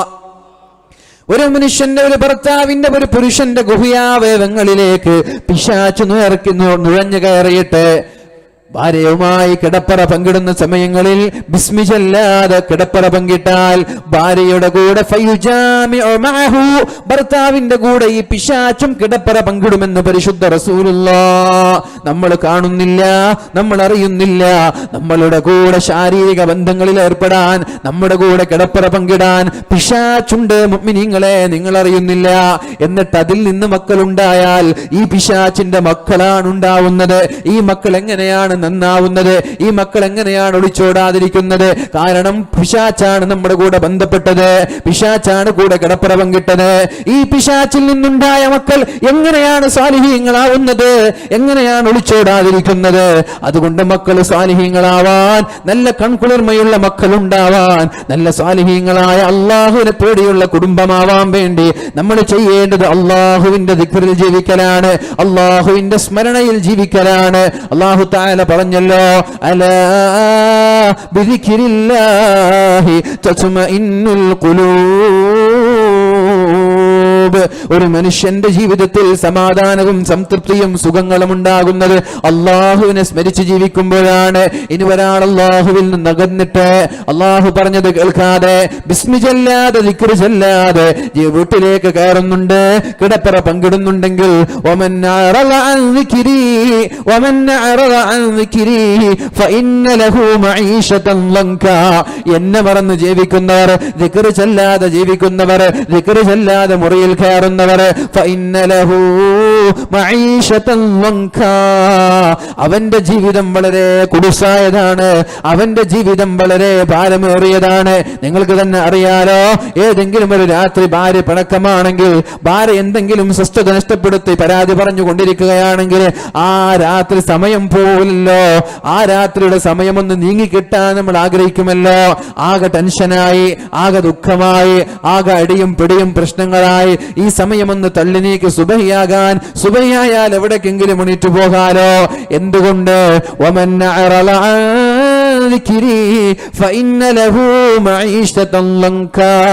അല്ലാഹുവിന്റെ ദിക്റിൽ നിന്ന് മാറിയത് കൊണ്ടാണ്, അല്ലാഹുവിൽ നിന്ന് അകന്നത് കൊണ്ടാണ് അവിടെ പ്രശ്നമുണ്ടായത്. പ്രശ്നമുണ്ടാവാനുള്ള കാരണം പിശാച് കയറിക്കൂടിയതാണ്. പിശാച് കയറിക്കൂടിയപ്പോ പ്രശ്നായപ്പോ ഫഇന്ന ലഹു മഈശതൻ ലൻകാ, അവന്റെ ജീവിതം അവന് ഭാരമായി തോന്നി, അവന്റെ ജീവിതം അവന് പ്രയാസമായി തോന്നി. സമയം അതിക്രമിച്ചു വരികയാണ്. പരിശുദ്ധ റസൂലുള്ളാഹി സ്വല്ലല്ലാഹു അലൈഹി വസല്ലമ തങ്ങൾ ആയിഷ ബിബി റളിയല്ലാഹു അൻഹയോട് പറയാണ്, ആയിഷ, നിന്റെ പിശാച് നിന്റെ അടുത്തേക്ക് വന്നുവല്ലോ ആയിഷ, നിന്റെ പിശാച് നിന്റെ അടുത്തേക്ക് വന്നിട്ട് സംശയങ്ങൾ ഉണ്ടാക്കിയല്ല ആയിഷ. എന്റെ ശബ്ദം ശ്രവിക്കുന്ന ഭാര്യമാരോട്, എന്റെ ശബ്ദം ശ്രവിക്കുന്ന ഓൺലൈനിലൂടെ ഓഫ്ലൈനിലൂടെ വീക്ഷിച്ചു കൊണ്ടിരിക്കുന്ന സകല ആളുകളോടും എനിക്ക് പറയാനുള്ളത്, എന്ന് പ്രശ്നങ്ങൾ ഉണ്ടാവുന്ന സമയം വന്നാലും, പ്രശ്നങ്ങൾ ഉണ്ടാകുന്ന ഏത് സാഹചര്യം വന്നാലും, തർക്കങ്ങളിലേക്കും അടിപിടിയിലേക്കും എത്തുമെന്ന് തോന്നുമ്പോ ഉടനെ ചിന്തിക്കേണ്ടത് ഇത് പിശാചിന്റെ കെണിയാണ്, ഇത് പിശാചിന്റെ പ്രവർത്തനമാണ്. പിശാച് നിസ്കാരം നഷ്ടപ്പെടുത്താനല്ല, സകാത്ത് കൊടുക്കാതിരിക്കാനല്ല, വാലിന്റെ സദസ്സിൽ നിന്ന് തടയാനല്ല പിശാച് ശ്രമിക്കുന്നത്. പിശാചിന്റെ അധ്വാനം ഒരു ഭാര്യയെയും ഭർത്താവിനെയും പിണക്കാനാണ്. പിശാച് കയറിക്കൂടിയത് കൊണ്ടാണ് പ്രശ്നമുണ്ടാവുന്നത്. അതുകൊണ്ട് അഊദു ബില്ലാഹി മിനശ് ശൈത്വാനിർ റജീം, ബിസ്മില്ലാഹിർ റഹ്മാനിർ റഹീം. അപ്പോഴേക്കും ശരിയാ, എല്ലാ പ്രശ്നവും ശരിയാവും. അല്ലാഹു തൗഫീഖ് ചെയ്യട്ടെ, അല്ലാഹു തൗഫീഖ് ചെയ്യട്ടെ. മഹദിയായ ആയിഷ ബിബി റളിയല്ലാഹു അൻഹയോട് അല്ലാഹുവിന്റെ ഹബീബ് പറഞ്ഞല്ലോ പിശാച് വന്നു എന്ന്.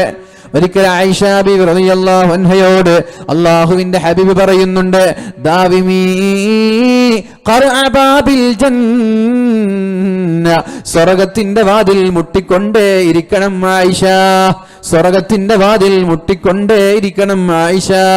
മുട്ടുവീൻ തുറക്കപ്പെടുമെന്നാണല്ലോ അല്ലേ, മുട്ടുവീൻ തുറക്കപ്പെടുമെന്നാണല്ലോ, മുട്ടിയാലാണല്ലോ തുറക്കപ്പെടുന്നത്, മുട്ടാതെ തുറക്കപ്പെടൂലല്ലോ. അതുകൊണ്ട് സ്വർഗ്ഗത്തിന്റെ വാതിൽ മുട്ടിക്കൊണ്ടേ ഇരിക്കണം ആയിഷ. അള്ളാഹുവിന്റെ ഹബീബിനോട് ആയിഷ ബിബി ചോദിച്ചുവല്ലോ, യാ റസൂലല്ലാഹ്, എങ്ങനെയാണ് സ്വർഗ്ഗത്തിന്റെ വാതിൽ ഞാൻ മുട്ടേണ്ടത്? അള്ളാഹുവിന്റെ ഹബീബ് പറഞ്ഞു, ബിൽജൂ, പട്ടിണി കിടന്നിട്ടാണ് സ്വർഗ്ഗത്തിന്റെ വാതിൽ മുട്ടേണ്ടത്. പട്ടിണി കിടക്കുന്ന ആളുകളിലേക്ക് പിശാച് വരൂല. ലൗലാ അന്നശ്ശയാത്വീന ലയഹൂമൂന ഇലാ ഖുലൂബി ബനി ആദം, ഒരു മനുഷ്യന്റെ ഹൃദയത്തിലേക്ക്, ശരീരത്തിലേക്ക് പിശാച് കയറിക്കൂടുമായിരുന്നില്ലെങ്കിൽ ലനളറൂ ഇലാ മലകൂതിസ് സമാ, ആകാശങ്ങളിലെ നിഗൂഢതകൾ, പ്രതിഭാസങ്ങളും അത്ഭുതങ്ങളും അവന്റെ കണ്ണുകൊണ്ട് കാണാൻ പറ്റുമായിരുന്നു. ആകാശങ്ങൾക്കപ്പുറത്തുള്ളത് കാണാൻ പറ്റുന്നില്ലല്ലോ. സ്വർഗീയ ലോകങ്ങളുടേത് കണ്ണിന്റെ മറയത്തുള്ളത് നമ്മൾക്ക് കാണാൻ സാധിക്കുന്നില്ല. പിശാച് കയറിക്കൂടിയത് കൊണ്ടാണ്. പിശാചിനെ ശരീരത്തിൽ നിന്ന് അകറ്റാനുള്ള വഴി പട്ടിണി കിടക്കലാണ്. വയറ് നിറയെ ഭക്ഷണം കഴിക്കരുത്. 24 മണിക്കൂർ ഫാസ്റ്റ് ഫുഡ് ആവട്ടെ, ഹോട്ടലിൽ പോയിട്ടാവട്ടെ, വീട്ടിലാവട്ടെ, വയറ് നിറയെ ഭക്ഷണം കഴിക്കരുത്.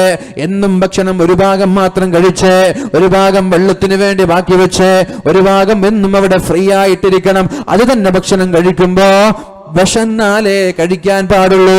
3 നേരം 4 നേരം 5 നേരം എന്ന നിയന്ത്രണം ഭക്ഷണത്തിലില്ല. അതൊക്കെ നമ്മൾ ഉണ്ടാക്കിയതാണ്. നാസ്ത കഴിച്ചാൽ, നാസ്ത കഴിച്ചില്ലെങ്കിൽ പ്രശ്നമാണ്, ഉച്ചക്ക് കഴിച്ചില്ലെങ്കിൽ പ്രശ്നമാണ്, രാത്രി കഴിച്ചില്ലെങ്കിൽ പ്രശ്നമാണ്. അതൊക്കെ നമ്മുടെ ശാസ്ത്രീയ മേഖലകളിൽ പറയപ്പെടുന്നുണ്ടെങ്കിലും വിശന്നാലേ ഭക്ഷണം കഴിക്കുള്ളൂ. മഹാന്മാരായ സ്വഹാബാക്കൾ കഴിക്കുമ്പോൾ തന്നെ വയർ നിറയെ അവർ ഭക്ഷണം കഴിച്ചിട്ടില്ല. അതുകൊണ്ട് അവർക്ക് രോഗവും ഉണ്ടായിട്ടില്ല. വിശന്നാലേ അവർ ഭക്ഷണം കഴിച്ചിട്ടുള്ളൂ. വിശക്കുമ്പോഴാണ് അവർ ഭക്ഷണം കഴിച്ചത്. കഴിക്കുമ്പോൾ തന്നെ വയറ് നിറയെ ഭക്ഷണം കഴിക്കാറില്ല. നമ്മൾ വിശക്കാൻ വേണ്ടി കാത്തിരിക്കാറില്ല. രാവിലെ എണീറ്റ ഉടനെ കണ്ണൂരുകാരെ പുതിയാപ്പിളമാർക്കൊരു ചായ, അല്ലെ, എണ്ണക്കടി, പഴം പൊരിച്ചത്, അതില്ലെങ്കിൽ പിന്നെ പ്രശ്നമായി, അല്ലേ, കുഴപ്പമായി. കണ്ണൂരിലൊരു പുതിയാപ്പിളുടെ കഥ ഇപ്പെടുത്തിട്ടൊരു ഒരു തങ്ങൾ എന്നോട് പറഞ്ഞു, കല്യാണം കഴിക്കാൻ വേണ്ടിയിട്ടേ നിക്കാഹിൻ്റെ സമയമായി. അപ്പോൾ പുതിയാപ്പിള ഇരിക്കുകയാണ്, ഉസ്താദ് എത്തി, തങ്ങന്മാരൊക്കെ എത്തി. ഈ വീട്ടിലെ പുതിയാപ്പിള മാത്രം എത്തിയിട്ടില്ല. അപ്പോൾ പുതിയാപ്പിള ഫോൺ വിളിച്ചിട്ട് നിക്കാഹ് കഴിഞ്ഞോ ചോദിച്ചു. ഇല്ലില്ല, നിങ്ങളിവിടെ? ഇപ്പം ഞാൻ വരുന്നുണ്ട്. അങ്ങനെ വിളിച്ച് ഫോൺ വിളിച്ച്, പുതിയാപ്പിള വരാതെ കല്യാണം കഴിച്ചാൽ പ്രശ്നമില്ല നിങ്ങളുടെ നാട്ടിൽ, അല്ലേ? ആ, പുതിയാപ്പിള വരാതെ കല്യാണം കഴിച്ചാൽ പിന്നെ സബഉൽ മുബിഖാത്ത്, വൻ ദോഷമാണത്. അങ്ങനെ പുതിയാപ്പിള കുറച്ച് കഴിഞ്ഞിട്ട് വീണ്ടും വിളിച്ചു, നിക്കാഹ് കഴിഞ്ഞോ? ഇല്ല. എന്നാൽ ഇപ്പത്തെന്ന് പറഞ്ഞു. ഒരു അരമണിക്കൂർ കഴിഞ്ഞു, 1 മണിക്കൂർ കഴിഞ്ഞു. അതിനിടയിൽ 3, 4, 5 തവണ പുതിയാപ്പിള ഫോൺ വിളിച്ചു. പുതിയാപ്പിളയുടെ ഉദ്ദേശം തങ്ങൾക്ക് മനസ്സിലായി. തങ്ങൾ പറഞ്ഞു, ഇനി ഫോൺ വിളിച്ചാൽ പറയണം നിക്കാഹ് കഴിഞ്ഞു എന്ന് പറയണം എന്ന് പറഞ്ഞു. അടുത്ത ഫോൺ വന്നു, നിക്കാഹ് കഴിഞ്ഞോ? ആ, നിക്കാഹ് കഴിഞ്ഞു. പുതിയാപ്പിള വന്നില്ലേ, കൈയൊക്കെ മടക്കി, ഞാനില്ലാതെ എന്നോട് പറയാതെ നിങ്ങളെങ്ങനെ നിക്കാഹ് കഴിച്ചു? അപ്പോൾ തങ്ങൾ പറഞ്ഞു, പൊന്നുമോനെ, എനിക്കറിയാം നിങ്ങളുടെ ഉദ്ദേശം, നിങ്ങൾക്ക് പ്രശ്നമാക്കാൻ ആഗ്രഹിക്കുന്നത്, നിക്കാഹ് കഴിഞ്ഞിട്ടില്ല, ഇവിടെ ഇരുന്നോളി, എന്നിട്ട് നിക്കാഹ് അയച്ചു കൊടുത്തു.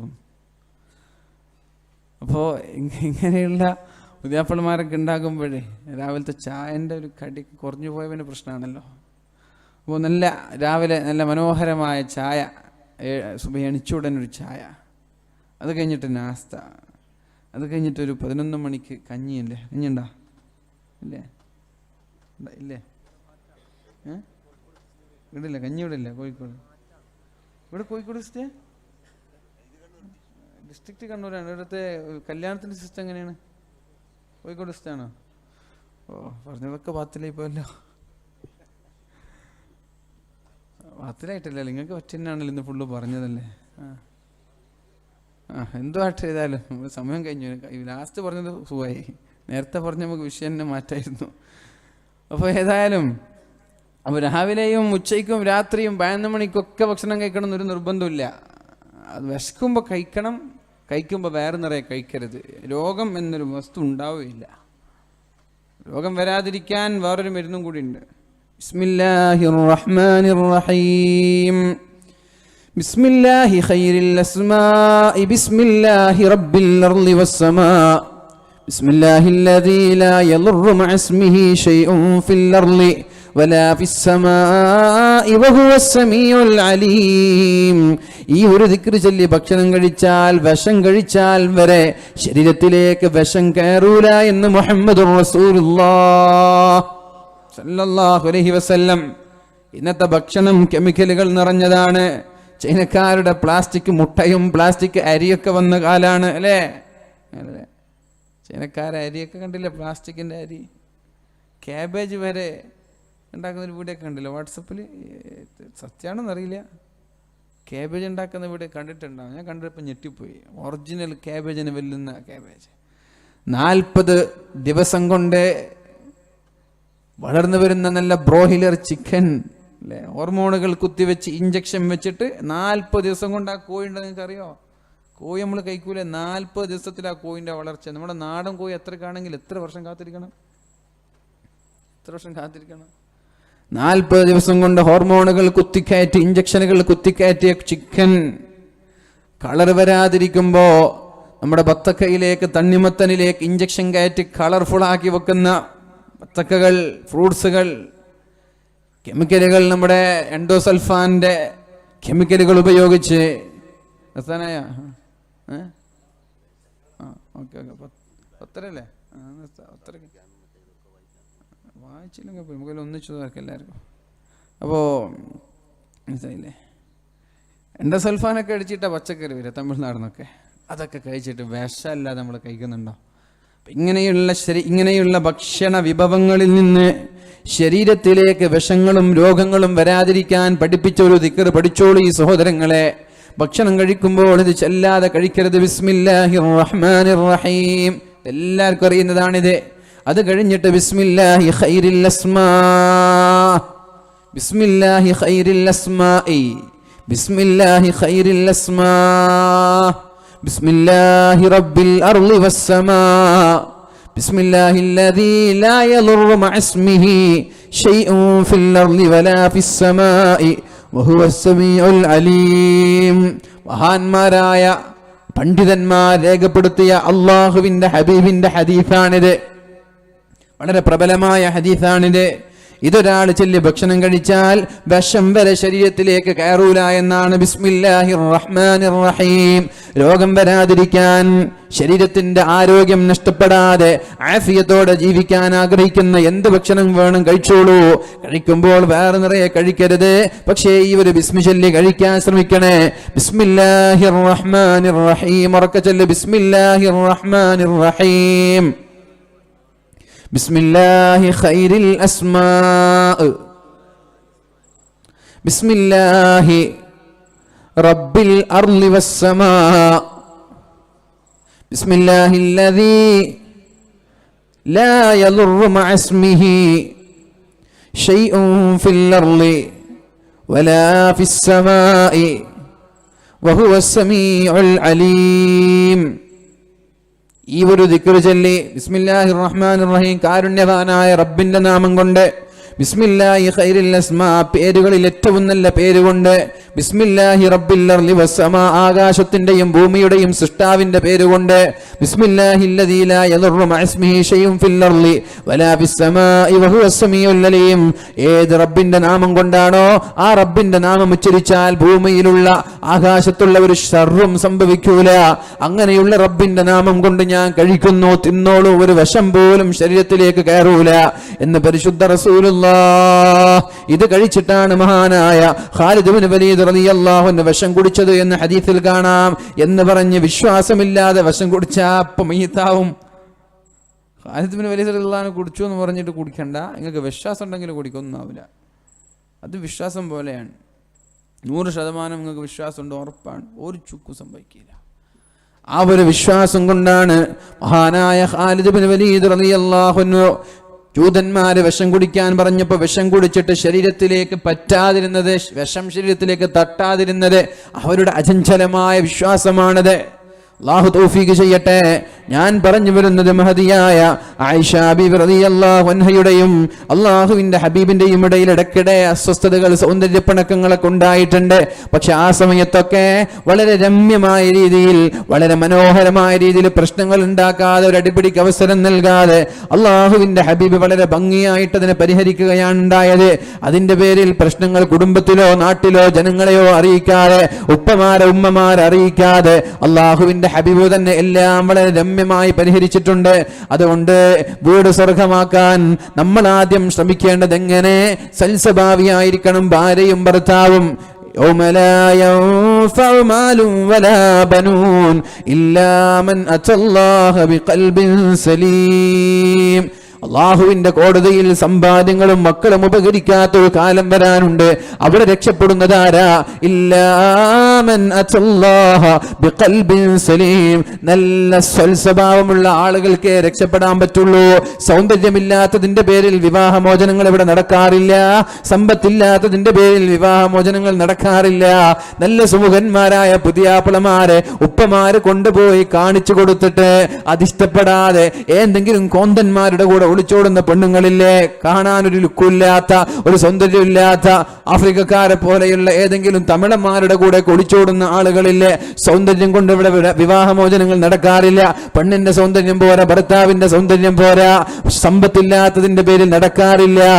1400 വിവാഹമോചനങ്ങൾ ഗൾഫ് രാജ്യങ്ങളിൽ നടക്കുന്നുണ്ട് എന്ന് അറിയാൻ സാധിച്ചു. എന്തിന്റെ പേരിലാണ് നടക്കുന്നത്? സ്വഭാവ ദൂഷ്യമാണ്. ഭർത്താവിന്റെ സ്വഭാവം പോരാ, ഭാര്യയുടെ സ്വഭാവം പോരാ. അതുകൊണ്ട് എല്ലാവരും സ്വന്തം സ്വഭാവം നന്നാക്കി. സ്വഭാവം നന്നായാലേ സ്വർഗം കിട്ടുള്ളൂ. സ്വഭാവം നന്നാവാത്തവന് സ്വർഗമില്ല. വീട് സ്വർഗമാവണമെങ്കിലും രണ്ടുപേരുടെയും സ്വഭാവം നന്നാവണം. അള്ളാഹു തൗഫീഖ് ചെയ്യട്ടെ.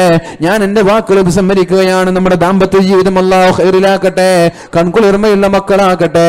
മക്കളില്ലാത്ത ഒരുപാട് ആളുകൾ പല സ്ഥലങ്ങളിൽ ദുആ കൊണ്ട് വസിയത്ത് ചെയ്യാറുണ്ട്. ഇന്നലെ ഒരാൾ ദുആ കൊണ്ട് വസിയത്ത് ചെയ്തു. മാലിക് ദിനാർ തങ്ങളുടെ മണ്ണിൽ വെച്ചിട്ട് 17 വർഷമായി. അള്ളാഹുവേ മക്കളെ നൽകണേ അല്ലാ, മക്കളെ നൽകണേ അല്ലാ.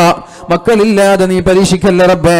35 വർഷമായി കല്യാണം കഴിഞ്ഞിട്ട് മക്കളില്ലാത്തൊരു സഹോദരൻ ഈ അടുത്തൊരു നമ്മുടെ തൊട്ടടുത്തുള്ളൊരു നാട്ടിൽ വെച്ച് ദുആ ചെയ്യാൻ പറഞ്ഞു. അല്ലാഹുവേ മക്കളെ നൽകണേ അല്ലാ.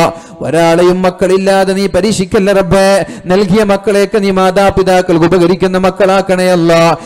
ഇന്നലകളിലൊക്കെ വാട്സപ്പിലും ഫേസ്ബുക്കിലും സോഷ്യൽ മീഡിയകളിലൊക്കെ കാണുന്ന മാതാപിതാക്കളുടെ കണ്ണീര് കുടിക്കുന്ന മക്കൾ തരുന്നതിനേക്കാളും നല്ലത് തരാതിരിക്കലാണ് റബ്ബേ. അല്ലാഹുവേ നീ ഞങ്ങൾക്ക് നൽകിയ മക്കളെ ഖൈറാക്കണേ റബ്ബേ. സാലിഹീങ്ങളായ മക്കളെ നൽകണേ അല്ലാ. നിന്റെ ശർറായ വിധിയിൽ നിന്ന് നീ കാക്കണേ അല്ലാ.